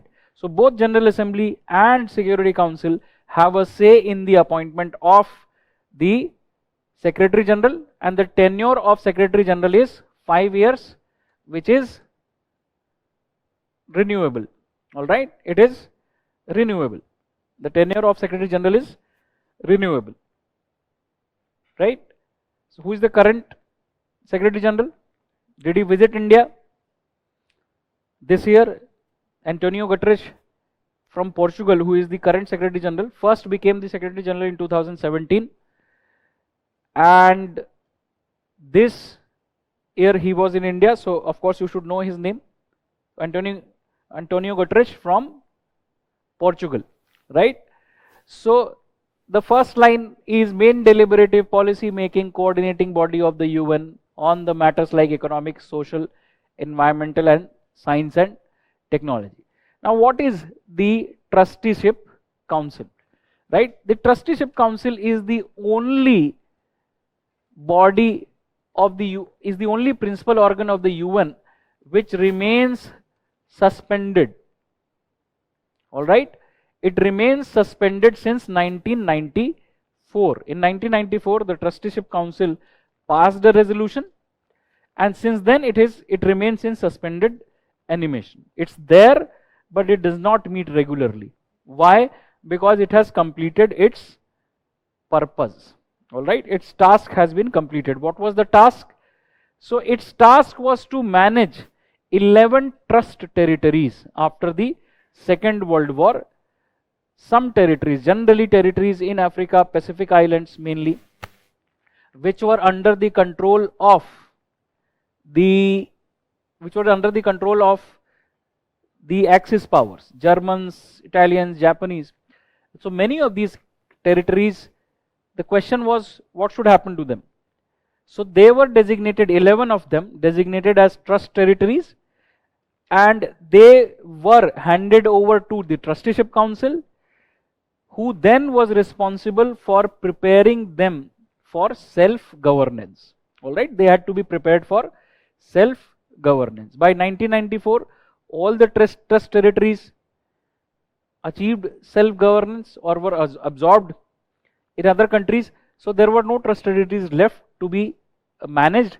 So that's why trusteeship council in 1994 decided to suspend its operations. So why is trusteeship council important? Because it is the only principal organ of the UN which remains suspended, all right, which does not meet regularly, but if need be it can be called back by a resolution of the General Assembly or the resolution of the Security Council, right? In the meanwhile, its work is looked after by the P5, all right, but it does not have any substantive work as of now. So only important thing is that it remains suspended, only principal organ that remains suspended, right? We have already talked about ICJ. So about ICJ, if you will remember, the ICJ is a principal organ, but it is the only principal organ which is not in the headquarters of the UN. All right, so what is special about the ICJ? It's a principal organ of the UN, but not located in the headquarters. It is located at the Hague. It has 15 judges whose tenure is 9 years, if you will remember, and generally in all these elections there is a regional representation, be it non-permanent category of the Security Council or Economic and Social Council or the judges of ICJ. They adopt a formula of regional representation, right? Different regions have been allocated. There is an understanding that different regions have certain seats, certain membership, right? So North America or West Europe, East Europe, Asia, Pacific, these are different regions. Africa, these are different regions, right? So here also that is the idea. And if you will remember, we have already talked about the jurisdiction. Two kinds of cases are handled by the ICJ, if you will remember. Kya hai? Not border disputes. Two categories. Remember, कहाँ पढ़ा था इसको हमने? कहाँ पढ़ा था? Kulbhushan Jadhav case. Contentious cases where only states are the parties and advisory role of the ICJ. Yaad aaya? This is what we had talked about. Contentious cases, advisory role. And then we had said that there are certain bases, there is a certain basis for the ICJ acquiring its jurisdiction, right? So A1, it acquires jurisdiction when two states or more states by agreement submit a case to it, right? Second, we had said it acquires jurisdiction by treaty clause, when a treaty stipulates that in case of any dispute on the interpretation of the treaty, the jurisdiction is with ICJ. Third, we said there is an optional or declaration clause, remember, याद आ रहा है? Optional and declaration clause याद नहीं आ रहा होगा, I am sure, right? याद आ रहा है? We have talked about it. Optional and declaration clause, Pakistan, Kulbhushan Jadhav case, optional and declaration or declaration clause, where a country can declare, submit to the UN that it accepts the compulsory jurisdiction of the ICJ in case where other countries have also done so. All right, this is not the time to go back and revise. Recall Kulbhushan Jadhav case, you will recall the discussion. All right, चलिए. सो ICJ के बारे में आपको ये जानना है. ICJ के बारे में जो न्यूज में आएगा आप कर लीजिएगा. Two kinds of cases. One is contentious cases. Its role is in contentious cases which is cases between states. All right, only states are parties in contentious cases. Here there can be any kind of legal case between two states. Second is advisory role, right? Advisory role, and that's why I said ki in different lectures we have been talking about organizations. Advisory role, here only UN and its authorized agencies, right? UN and its authorized agencies have a role to play. Which 11 territory? Akash Koner. Akash, please look at the printed material. You have the access to it. 11 trust territories. Second, Google search 11 trust territories. अगर आपका ये 11 जानने में interest है तो, right? Now, so ये दो तरह के केसेस होते हैं आईसीजे के पास. दो तरह का काम होता है आईसीजे का, ये आपको याद रखना है. One, contentious cases where only states are parties. ये कुछ भी कॉम्प्लिकेटेड नहीं है, इसका सिंपल मतलब है states bring case to ICJ. दूसरा, ICJ provides advice, right? And remember, I also mention whenever I am talking about it, I also mentioned that imagine Supreme Court. Supreme Court has an original jurisdiction in what kind of cases? In generally constitutional or federal cases, all right? Cases of federal nature. So it has original jurisdiction, it's the court of record, right? And it also has an advisory function. What kind of advisory function? Article 143 to the president. तो वैसे ही जब भी ये बात कर रहे हो तो ये सारी चीजें मैं आपको याद दिला रहा हूं कि ये सब बात हुई होगी उस समय, right? So advise to UN and its authorised agencies. It acquires jurisdiction in three ways. One, by agreement, when two or more states submit a case to it by agreement in contentious cases. Second is treaty clause. Now I will remind you of something else. What is it that India made a case out of in the matter of Kulbhushan Jadhav? What is it that India made it a case of in the matter of Kulbhushan Jadhav? So treaty clause, if any treaty says that the ICJ has jurisdiction, then ICJ has jurisdiction, and then what we call declaration clause, or it is also called optional clause, where a country can submit to the ICJ that it accepts the jurisdiction of ICJ, compulsory jurisdiction of ICJ, in cases where other countries have also done so, right? But you will remember, in the declaration a state can also put certain exceptions, and that's why India did not take its bilateral matters to ICJ generally. Is important for you to remember. In that context we talk about the Kulbhushan Jadhav case, right? So India has submitted its declaration, for example, 1974 prior to 2019. So latest declaration that India has submitted in 2019, and in 1974 India had also submitted a declaration to the ICJ, if you would recall, right? And ideally you should recall, because we spend a lot of time in the lecture on Pakistan. So that's where we start talking about FATF, that is where we talked about FATF, that is where we talked about ICJ with the example of Kulbhushan Jadhav case. इनमें से कोई सवाल है आपके पास, कोई ऐसी बात जो नहीं समझ में आ रही हो? And then another way in which ICJ's jurisdiction is decided, when ICJ itself decides, right, on the matter of jurisdiction, whether it has the jurisdiction or not. So this is what happens at the ICJ. If you have any question, please ask. If not, take a break, as the demands for break are already there. But there is one thing which is very timely in these classes, that is a demand for break and the reminder कि अब time हो गया, अब class को बंद करना चाहिए, right? So take a break, and after the break we continue. Now we have seen the structure of the UN as far as we needed to be familiar with them. Now we will go to some analytical points of it, and we will bring India, right? Take a break, please. Okay. Let's get back.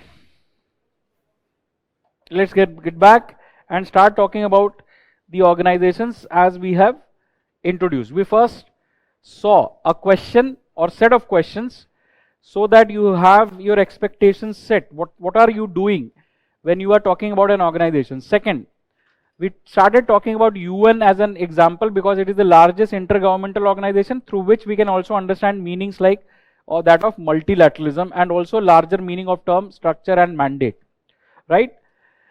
So thereby two suggestions. One, don't miss out on the current affairs. In current affairs, we generally include current affairs discussions, any organization which is in the news, because all organizations not possible.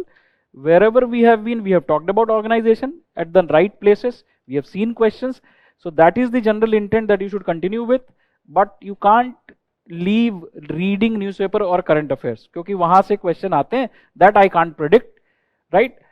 Second thing is that, as I said, questions themselves are telling you that some kinds of questions are fairly regular, fairly common. What kind of questions? Publications related question, locations related question, right? So this is something, again, location is something that we have covered throughout our lectures, and wherever possible we have seen the agreements as necessary. And publications, of course, you can make a list of them. So now let's move forward and let's bring in India into it, right? So that's the second part of the lecture, but only one thing that I would point you out to is this. Somebody came and asked a question, so that's basically what I will point out. So we talked about what is UN system. So we said the UN system is comprised of, what did we say? The UN system is comprised of principal organs. So we talked about principal organs. Now you are aware of what principal organs are. Now these principal organs create special programs and funds. All right. For example, UNEP, UNDP, right, etc. They are special programs and funds, work under the principal organs within the UN itself. All right. And specialized agencies are, you will remember, independent organizations. They don't work under, they work with the UN. They work with the UN. All right, they work with the UN. So what does it mean? So when it comes to, for example, funding of special programs and funds, they are entirely dependent on voluntary funding. They are entirely dependent on voluntary funding. All right. So इनका पैसा कहां से आता है? If member countries decide to contribute to them. इनका पैसा कहां से आता है? इनका पैसा आता है specialized agencies का, both mandatory and voluntary contribution, right?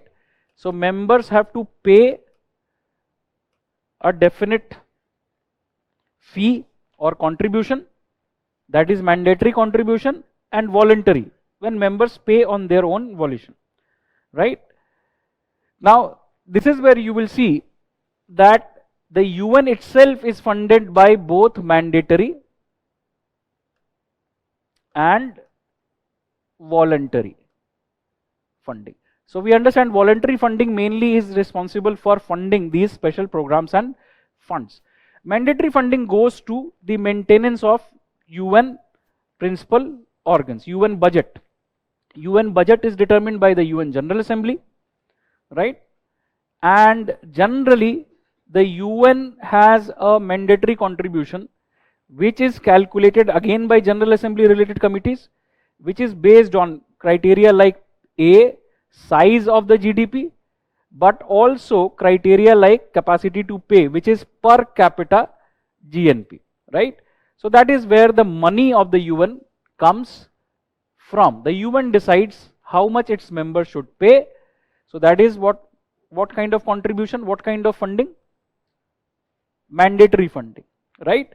Voluntary, the UN does not decide. The countries give on their own. So UN's main budget, right, of running its offices or its presence in different regions, its headquarters, that is covered by mandatory contribution, which the members have to pay compulsorily, right? That is their share, decided by the General Assembly on the basis of what? On the basis of size of your economy, but also what is called capacity to pay, meaning criteria like per capita income, है ना? तो यहां से पैसा आता है UN का, और वॉलंटरी का मतलब वो पैसा जो इनको मिलता है. तो यूएन को अपने प्रोग्राम चलाने के लिए बहुत ज्यादा पैसे नहीं है यूएन के पास. They depend always on the funding of member countries. Similarly, specialized agencies are independent organization. One feature, they have both mandatory and voluntary contributions. So A, they also decide how much their members should pay, but B, their budget also comes from voluntary contribution. कौन से हैं specialised agency? सुना है आपने नाम? 15 of them, right? WHO से लेके, WTO से लेके, IMF से लेके, वर्ल्ड बैंक से लेके, ये सारे ऑर्गेनाइजेशन 15, इनको कहते हैं specialised agency. And you could see WHO's primary work is in the area of health, but UN also has ECOSOC, right? So health would largely fall within what the ECOSOC does. So there is similarity in the areas of work. That's why they work with the UN. All right, they work with the UN, but they are not under the UN. They are separate organization in their own right. All right, कहाँ मिलेगा ये भी बता देता हूँ. Printed material. All right, please read the printed material. Right, वो आपको देखना पड़ेगा. ये आप यहां से समझ लीजिए कि ये अंतर होता है इनमें. So specialized agencies are independent organizations with their own charter, with their own headquarter, with their own staffing, with their own funding mechanism. समझ में आ गई बात? Special programs and funds are within the UN, within the primary organs of the UN. समझ में आ गई आपको बात? Main budget of the UN is through mandatory contribution, which UN decides, and then its programs and funds are to be funded by voluntary contribution. समझ में आई बात इतनी आपको? हर ऑर्गेनाइजेशन के अंदर यही रहस्य होता है. These are the points along with which you should be studying any organization. तो जब आपको उसकी वीकनेस बतानी हो तो one weakness would always be funding. The reason for that weakness is because voluntary contribution much depends on the opinion of member countries.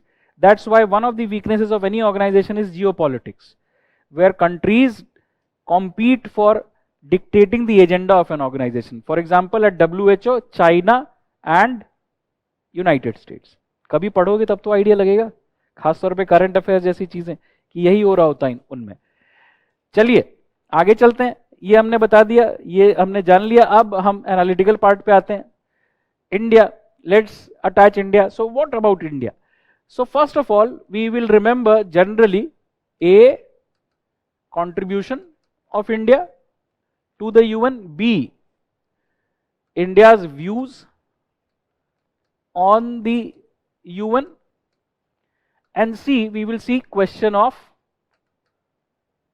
reform. All right, what does this mean? Right, ये हम समझने की कोशिश करेंगे. So if we understand, number one, A, India is a founding member of the UN. India has been a member since the beginning at the UN. When the UN was formed, India was one of the founding members.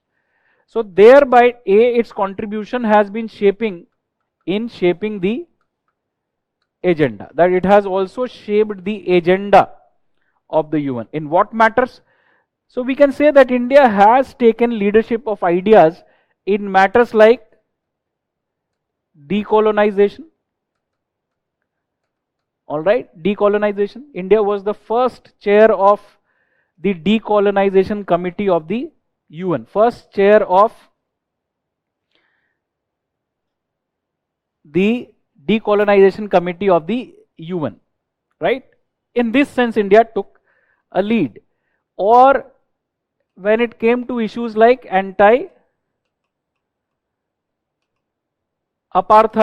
all right, anti-apartheid, there also India was at the forefront. Even before its independence, India had raised the issue of apartheid.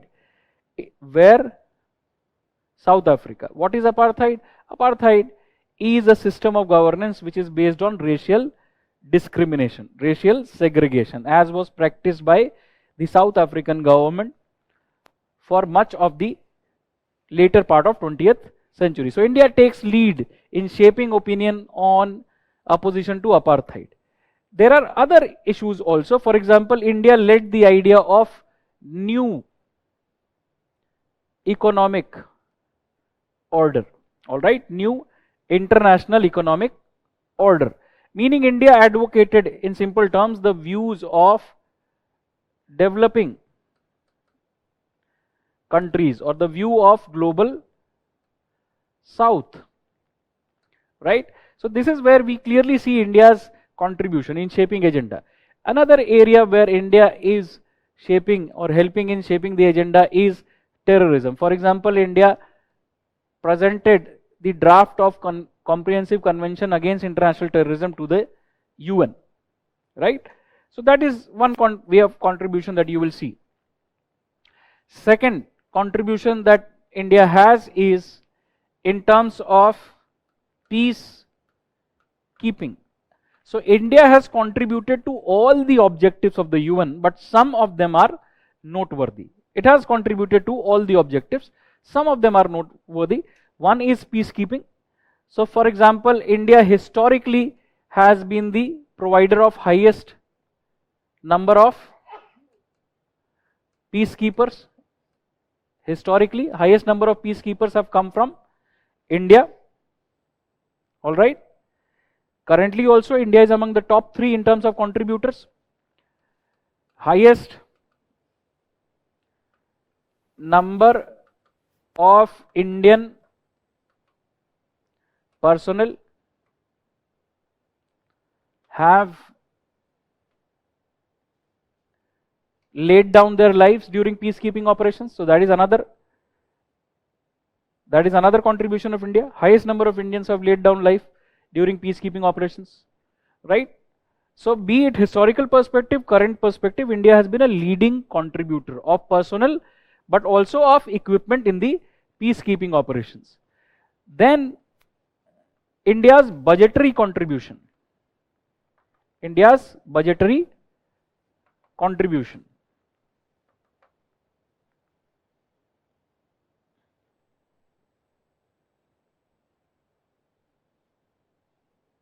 Has been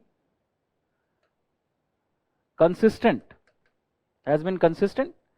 and timely. All right. So our share, mandatory, जिसको कहते हैं हर देश को जो पे करना होता है, at the UN has been lower than 0.3% of the total UN budget. But what makes us difference is that we pay before time, whereas countries like US have defaulted many times, right? So we say that we are responsible. We have contributed to programs, and our mandatory contribution to the budget of UN has been consistent and timely every year. If you develop a habit of reading newspaper, you will find this mentioned in one corner or the other, that India paid its dues before time this year also, right? तो ये India का contribution है. And अगर आप current affairs देखते रहें तो आप you will also find that for example this year when India was chair, it contributed in the context of technology in peacekeeping. All right, it developed and dedicated a portal for this purpose, and it also led a debate on maritime security at the UNSC this year. Right, so that's simply an idea of how current affairs adds to your knowledge of what is happening. So first we can talk about India's contribution, that India has contributed in terms of ideas, agenda setting. India has also contributed in terms of capabilities, right? So these contributions have been there from India.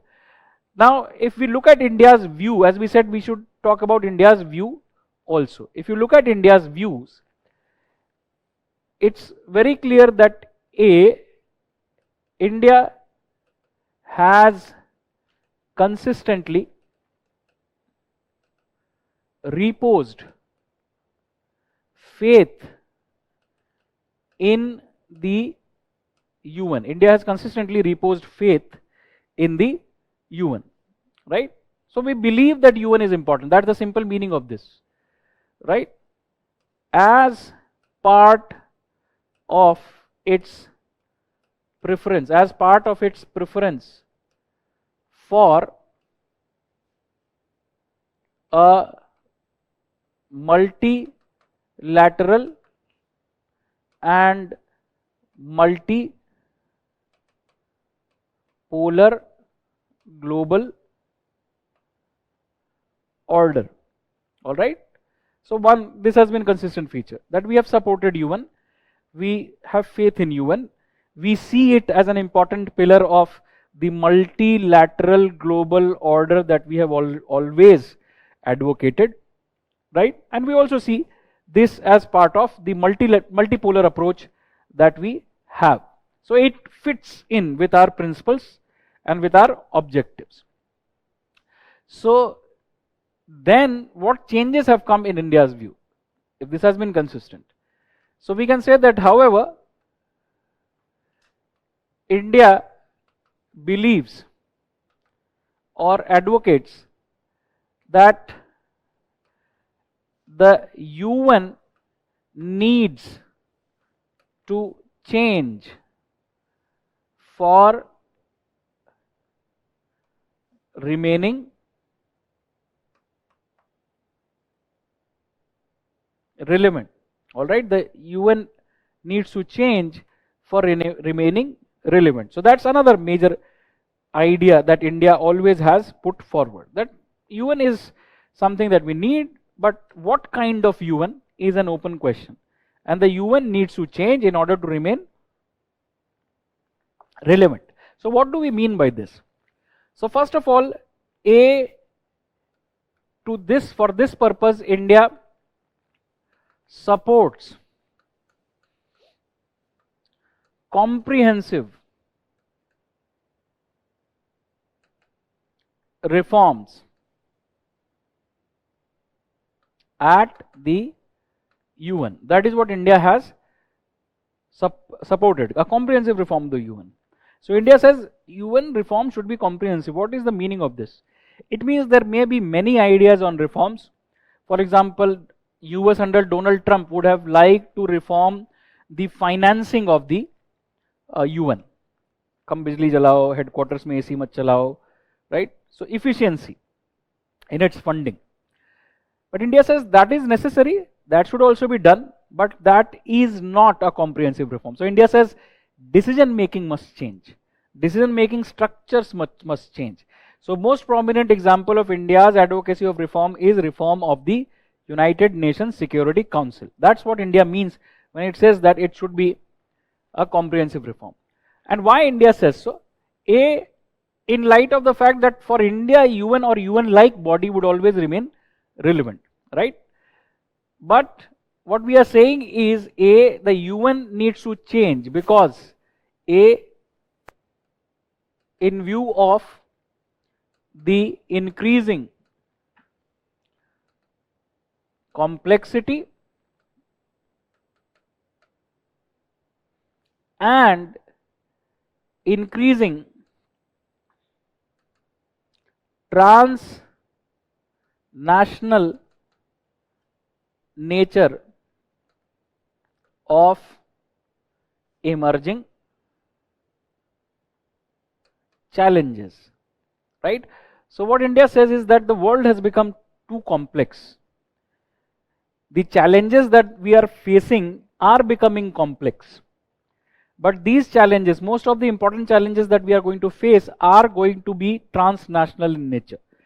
Be it transnational terrorism or combating climate change, or as we see, even the traditional matters of security. They require a UN which is, so to deal with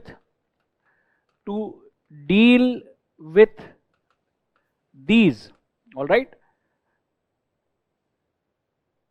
a UN which is one, representative,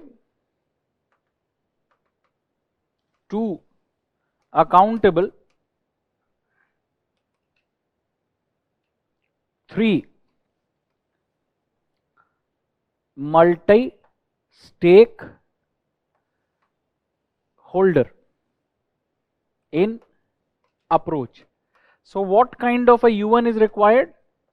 A UN which is representative, a UN which is accountable, and a UN which adopts a multi-stakeholder approach. So we clearly understand that while for India UN is important, but India wants UN to change for UN itself to remain relevant. Why? Because the UN that we have today is not representative. It represents the global realities of post Second World War period. All right. So in that sense, it may be a frozen relic of the post Second World War order. All right. So it is not representative. And the world has become much more complex. And the challenges which are there are increasingly transnational in nature. So the UN must reform. Right? So for example, representative would mean that are the major contributors or countries with the ability to share the global burdens are part of decision making structures or not. So one example, you will see UNSC. You have 4 representatives from from Europe and North America, but only 1 from Asia, none from Africa, none from South America. All right. So that's basically the meaning of that. It is not representative. It does not represent the power realities of the current day. It is not accountable. It lacks transparency. It has become too bureaucratized in certain sense. Right. So for example, nobody is going to ask the UNSC why you have been ineffective in dealing with the Ukraine-Russia crisis. Right. Nobody is there to a certain accountability. And then multi-stakeholder का मतलब क्या है? Multi-stakeholder का मतलब A, those who can contribute, B, those who are affected, those who can contribute in the implementation of decisions, and those who are affected by those decisions should be part of decision making structure. For example, in this case, most of the UN peacekeeping operations are in Africa, but peacekeeping operations are designed primarily by the Security Council. So how much of a say Africans have in peacekeeping operations? मतलब समझ में आ गया आपको? ये है इस चीज का मतलब. India wants this, right? And thereby India has focused on UNSC, United Nations Security Council reforms, and its own candidature for permanent membership. Its own candidature for permanent membership. That's basically what India has been focusing on. That's what UPSC has also focused on in terms of, if you see, questions asked by the UPSC. 2014 mains examination, right? Or this year, political science as an optional. You will find such questions. It is also a question relevant in the context of global order. What kind of global order India wants? So let's look at this particular idea, right? So for example, before that, let me address some of the questions. Why will a member pay voluntary money, Akash? Well, nobody is going to ask you these kinds of questions. People pay voluntary money. Just understand it is a practice that funding of many of these agencies come through voluntary contributions. Why will a member pay voluntary money? That's a great question, but yes, they do. That's the practice, right? Including us. For example, in West Asia, I had told you that India increased, you remember, Palestine, India increased its contribution to UNRWA from $1.5 million to $5 million. Countries do so as part of their own humanitarian responsibility, as part of their own international contribution. But also, the ones who pay have the ability to shape decisions. So country also do it out of their interest. Second thing, peacekeeping. So peacekeeping is not mentioned in the UN Charter. Peacekeeping is an innovation by the UN. Alright. Peacekeeping as an idea started with the Korean War, the first conflict that the world faced after Second World War. So the idea of peacekeeping is deployment of forces to separate combating parties. When two parties are fighting, there should be a neutral force which can separate them and which then can be present there to ensure general stability, security, and would enable countries or societies ridden by conflict to move towards a peaceful situation. So it's an innovation.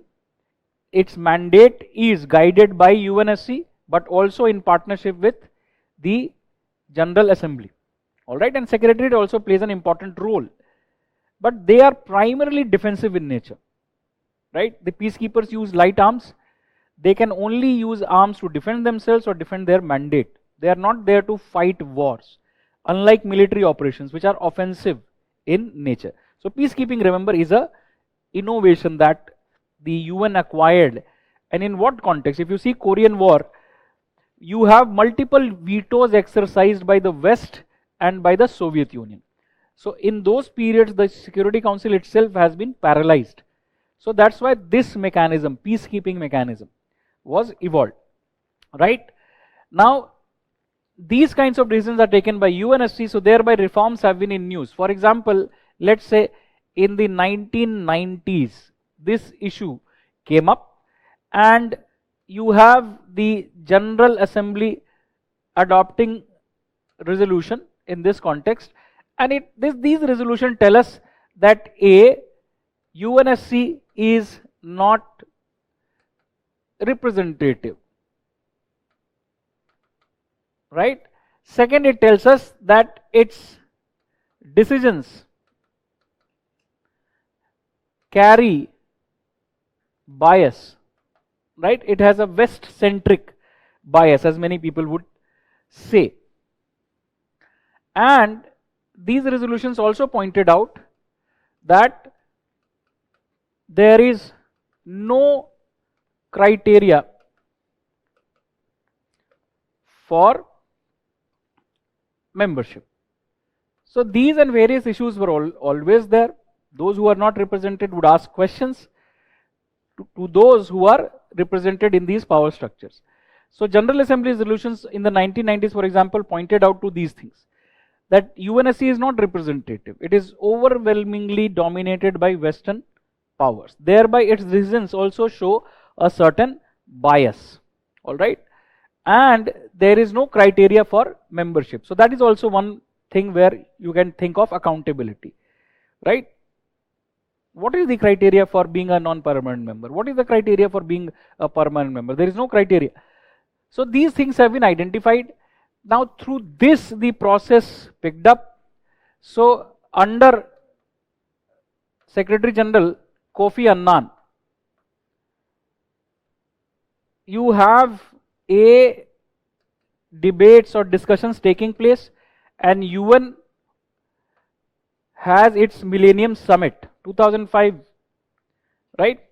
2005, this is the period that we are talking about. So on these kinds of matters around Millennium Summit or committees appointed by Kofi Annan, which then leads to Kofi Annan plan. These issues are debated. Now these issues then lead to what is called a process being started called the IGN, Intergovernmental Negotiation Process. So that is the current process which is going on, and now the UN should be moving towards what is called text-based negotiations, which is what India demands, that there should be text-based negotiations among the involved parties for a UN reform. So the debate started within the UN. UN resolutions have talked about it. Kofi Annan, as Secretary General, took lead in this matter, where he facilitated a debate on the issue of reforms. And we have seen that there is a process called intergovernmental negotiation process which is going on. But it is not a very concrete process because there is nothing which is recorded. So countries meet and then they express their opinion on reforms. So that's why countries like India would like a concrete basis for negotiation. So they are saying a text is prepared, a text is circulated, and on the basis of this text there should be a dialogue on reform at the UNSC. That is where we want to reach, right?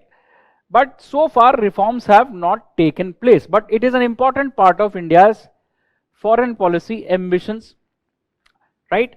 So thereby the question to consider is this: India's candidature for a permanent membership. All right. So what are the merits? हाँ बताइए.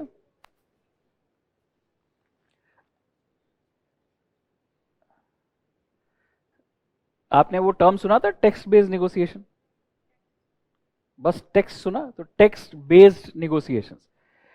थोड़ा सा भी अखबार पढ़ना शुरू करेंगे तो ये सारे टर्म्स अपने आप आंखों के सामने चमकने लगेंगे इन न्यूज़पेपर. टेक्स्ट बेस्ड नेगोशिएशन, इसका क्या मतलब है कि अभी तक ये जो प्रक्रिया है किसी कागजी कार्रवाई पे बेस्ड नहीं है, ये केवल बातचीत हो रही है, इंटर गवर्नमेंटल नेगोशिएशन. हम चाहते हैं इसको एक कॉन्क्रीट स्वरूप प्रदान किया जाए जिसका माध्यम होगा एक टेक्स्ट हो और उस टेक्स्ट के बेसिस पे नेगोशिएशन हो, उस पे राय का एक्सचेंज हो, उसमें कमेंट नोट किए जाएं. इस प्रक्रिया को हम चाहते हैं. बात समझ में आई आपके? Text based negotiations.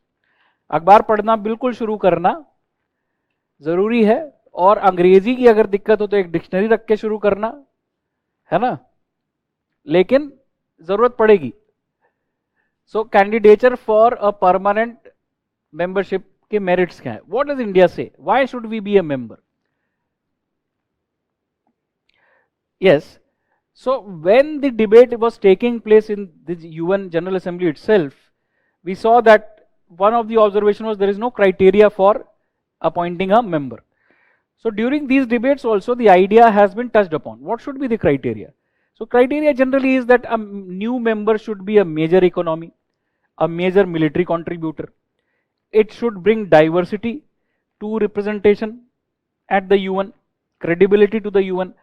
So India fulfills all these criteria. So India's membership would be representative, would attribute or would contribute to the UN becoming representative because India is world's largest democracy, right? Not only this, if you look at this point, it is a reference to India being a large demography. So India would bring representation to more than 1.4 billion people. India itself is a diverse country, right? So India brings to the table this also, that its population itself is diverse. So representation of a diverse population, right? And democracy. So here it is an appeal to principles, that India is a democratic country. UN by definition should be democratic. Second is India is world's 5th largest economy. Or in any case, we have been among the larger economies and we have been among fast growing economies.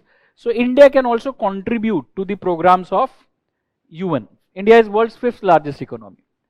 Then India is a significant military power with a responsible track record on proliferation. Proliferation का मतलब spreading of different categories of arms and ammunition. India has been responsible in terms of proliferation. It has neither supported any, for example, illegal nuclear program or weapons program of any other country, nor has it exported irresponsibly weapons technology. So not only we are a large military, but we are also a responsible power, right? So thereby we have a merit. And then again, the things that we talked about, India brings with it to the table the capacity of agenda setting, so it would contribute on the basis of its experience to agenda setting. It has contributed to UN programs, so that is part of our track record, so we are bringing this also onto the table. For example, यहाँ पे हम कह सकते हैं to UN peace keeping missions. So that is what India says, that we have attributes which make us a strong contender. But B, look at our track record. We have been part of the agenda setting and we bring that capability. We have helped in shaping the agenda of the UN.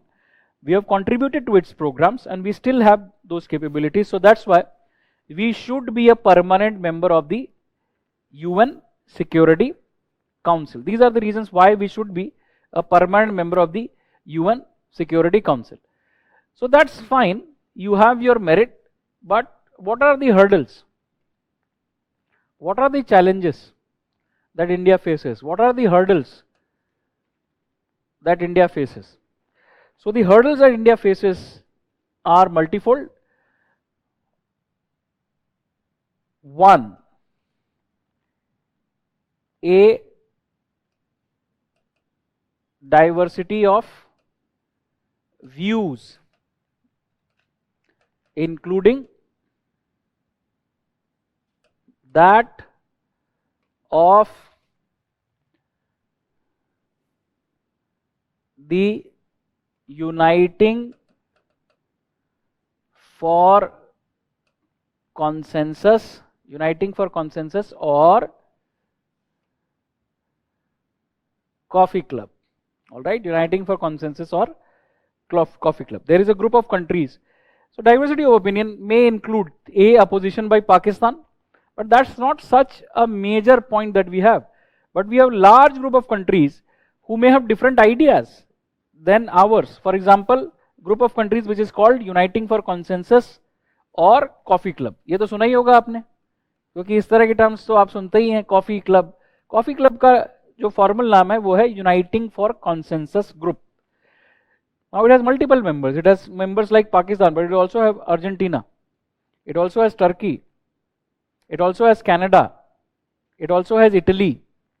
So multiple countries are part of what is called Uniting for Consensus. They have different ideas when it comes to the Security Council reforms. For example, some of these countries have different ideas in terms of how many members should be there in an expanded Security Council.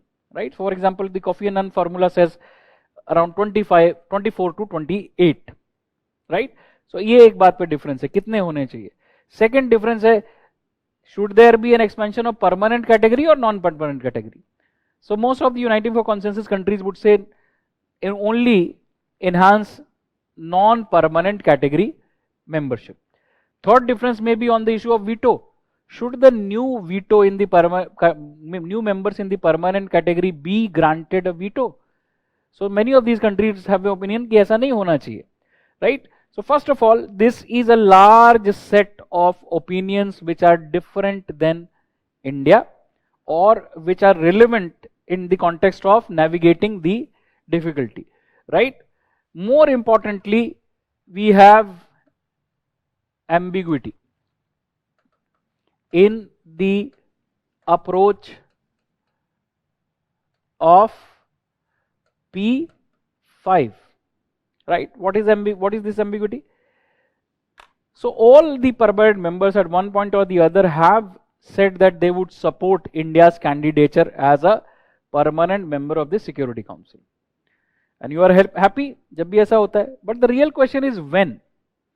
They will only support India when this happens. So they have never clearly committed to a timeline of reforms. ऐसा तो कभी नहीं कहा कि अगले साल election होगा support करेंगे. जब इलेक्शन होगा तब सपोर्ट करेंगे, इंडिया को बनना चाहिए, पर वो बनेगा तब ना जब रिफॉर्म होगा. So they have not been very clear on a timeline, right? So that means that they don't want these reforms. जिनके पास पावर है वो शेयर नहीं करना चाहते. Support India individual candidature but have never committed to a timeline. So this is the second difficulty. Third is lack of consensus among African and Latin American countries. अब इनके बीच में कंसेंसस नहीं होने का क्या मतलब? They are first of all large, they are a large voting bloc in the UN. Second, the idea of UN reforms strengthens because there is actually no representation from Africa or Latin America in the Security Council, right?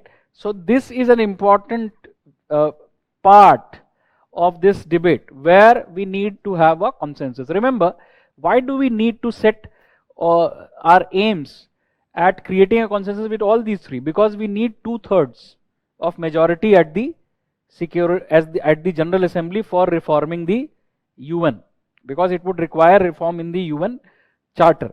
So that's why we have identified these three major categories of goals. Each of them can have different example. For example, first can have examples like Pakistan, but also examples like Canada or other countries, right?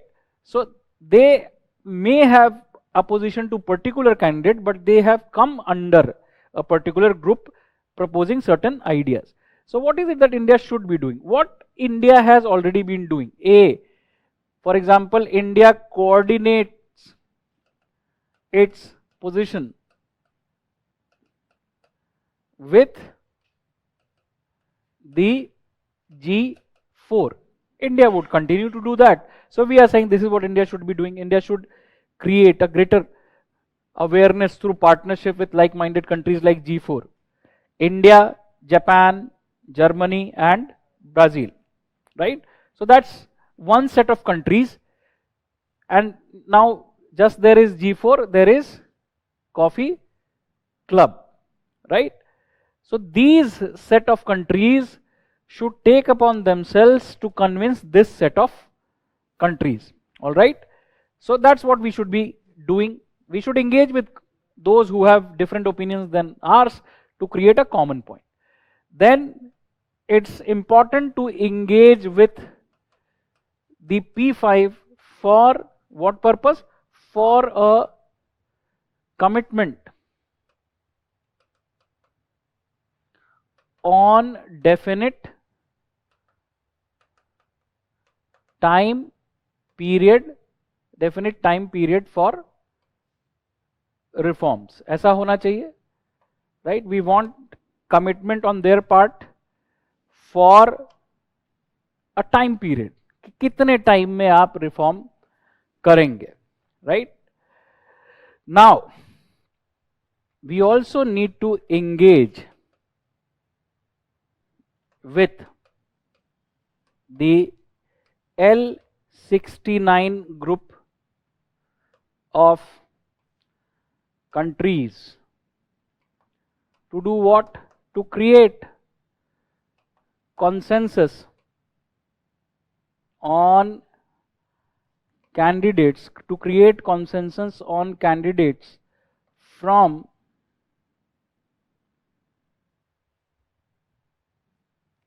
Latin America, from Latin America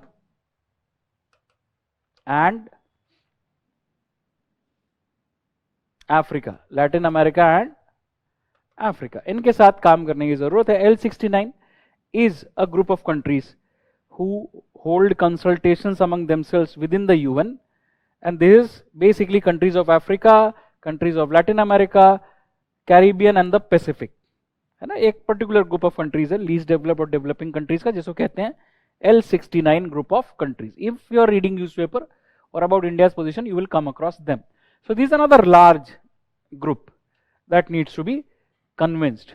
That is what India should be doing in order for it to be able to achieve its objective of UN reforms, UN Security Council reforms. ठीक है, बात समझ में आ गई आपको? चलिए, so this completes my purpose of what I wanted to talk about as organization. 3 suggestions. I will continue talking about organizations in current affairs. So if you are interested, you have the access, watch it. PT 365, main 365 again is an occasion when we actually focus only on current affairs and basics. That is one way. Second is keep on reading newspapers, right? So this is where we will end it. This is where we'll stop. And we have completed the syllabus of international relations. Consensus? Nahi. You want something else? Nahi. You don't want to go. You want to stay. Done. UN पढ़ाना था हमारा organisation के रूप में, सो UN पढ़ा ली। World, जैसा मैंने पूछा था 2 बैचेस है ना इसमें, तो वर्ल्ड ट्रेड ऑर्गेनाइजेशन और IMF मैंने आपसे पूछा कि आपको इकोनॉमी में पढ़ाया जाता है ना, तो वो उस हिसाब से आप कवर कर लिया आपने। बाकी जो चीजें मैंने आपको बताया करंट अफेयर्स में कवर की जाएंगी जैसे जैसे हो रही हैं। G20 also current affairs, all right, unless you want to know something about it.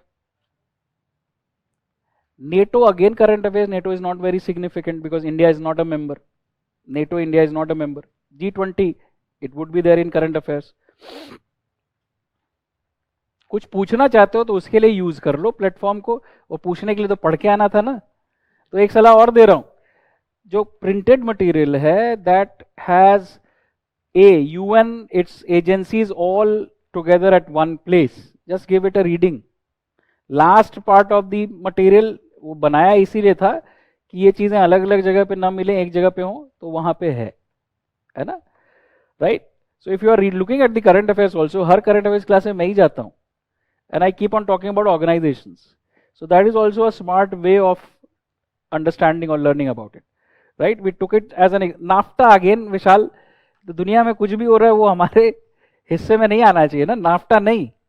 जब करंट अफेयर्स में, पहले तो अब तो नाफ्टा है भी नहीं, अब उसको कहते हैं Canada US Mexico agreement, right. So again you remember we mention NAFTA when we are talking about European Union. European Union का स्ट्रक्चर किया और बाकी चीजें की। तो लास्ट क्लास में हमें करना था यूनाइटेड नेशंस, वो हमने कर लिया। IMF, World Bank, Bretton Woods आप इकोनॉमी में करते हैं जैसा मुझे बताया आप लोगों ने, और WTO भी आपने इकोनॉमी में किया, राइट। तो मैं जो कह रहा हूं वो बात, ऑर्गेनाइजेशन का जो बड़ा हिस्सा है वो आप करेंगे कैसे? Through current affairs. Starting part उसका कहाँ मिलेगा आपको? In the printed class material.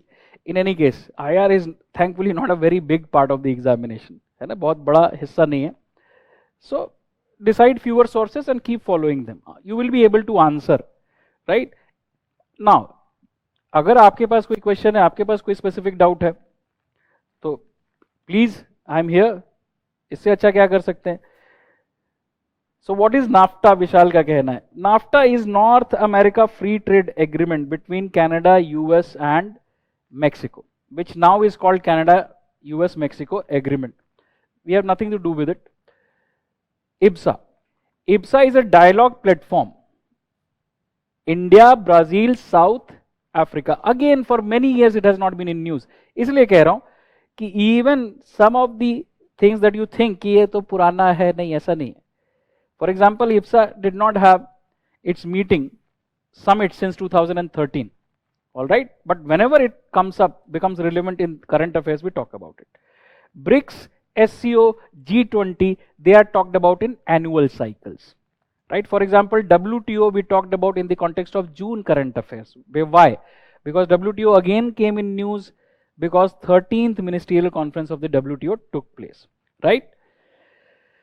Chaliye, any questions? No.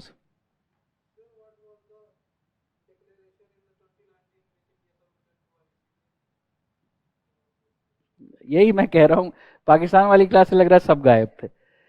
Submission का मतलब क्या होता है? हम अपना सबमिशन रिन्यू किया, 1974 में सबमिशन किया था। What was the submission? दूसरा कोई टाइटल तो होगा नहीं। So India exercised it's options under what clause? Which clause? जो याद करने वाली बात है वहां तक पहुंचो। विच clause?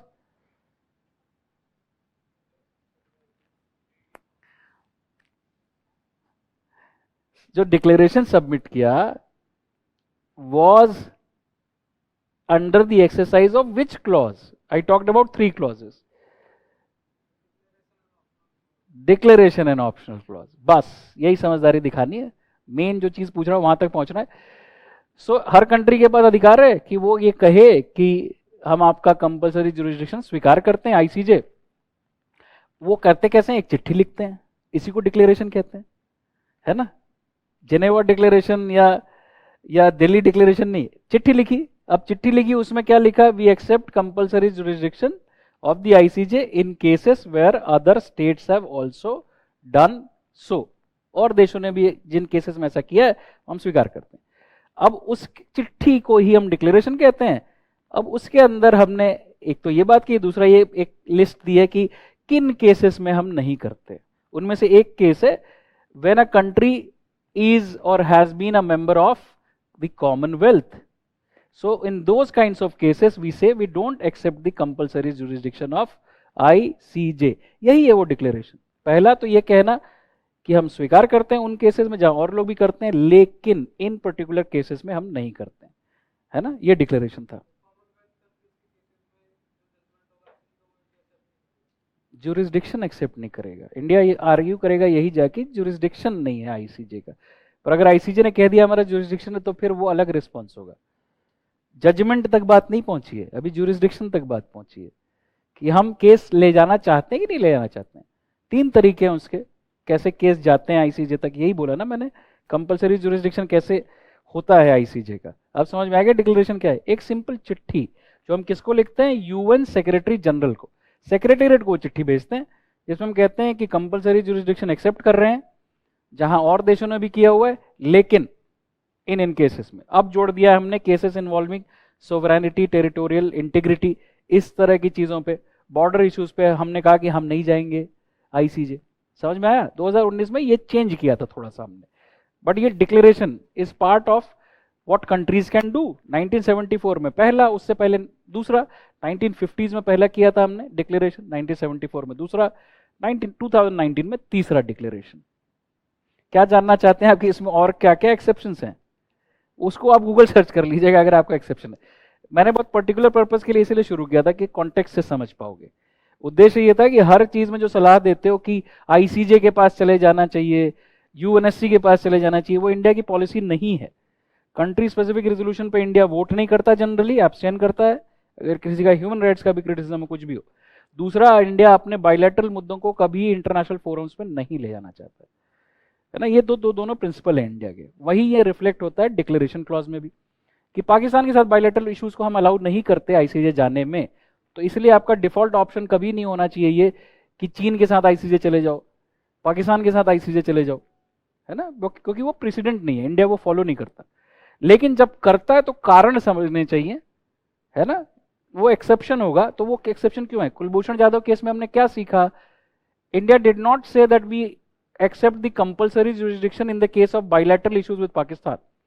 India said the jurisdiction arises from the treaty clause, which is Pakistan's violation of, आगे तो कुछ जोड़ दो, क्या वायलेट किया पाकिस्तान ने? VCCR, Vienna convention on consular relations, याद आया? इस चीज का वायलेशन का केस बनाया था हमने, तो वो ट्रीटी क्लॉज से ज्यूरिसडिक्शन अराइज हुआ था। ये सिंपल पर्पस के लिए हमने उसको यूज किया था उस क्लास में। नाम इन IR2, यस फर्स्ट चैप्टर मैंने कहा था, फर्स्ट चैप्टर में लिखा है पढ़ लीजिए, बट नाम ओल्डर पैटर्न में हो गया, लेकिन अब वर्ल्ड ऑर्डर, मल्टी अलाइनमेंट, इस सब के कॉन्टेक्स्ट में जब भी कोई अखबार में आर्टिकल लिख रहा है उतना पढ़ना काफी होगा, राइट, नाम के बारे में।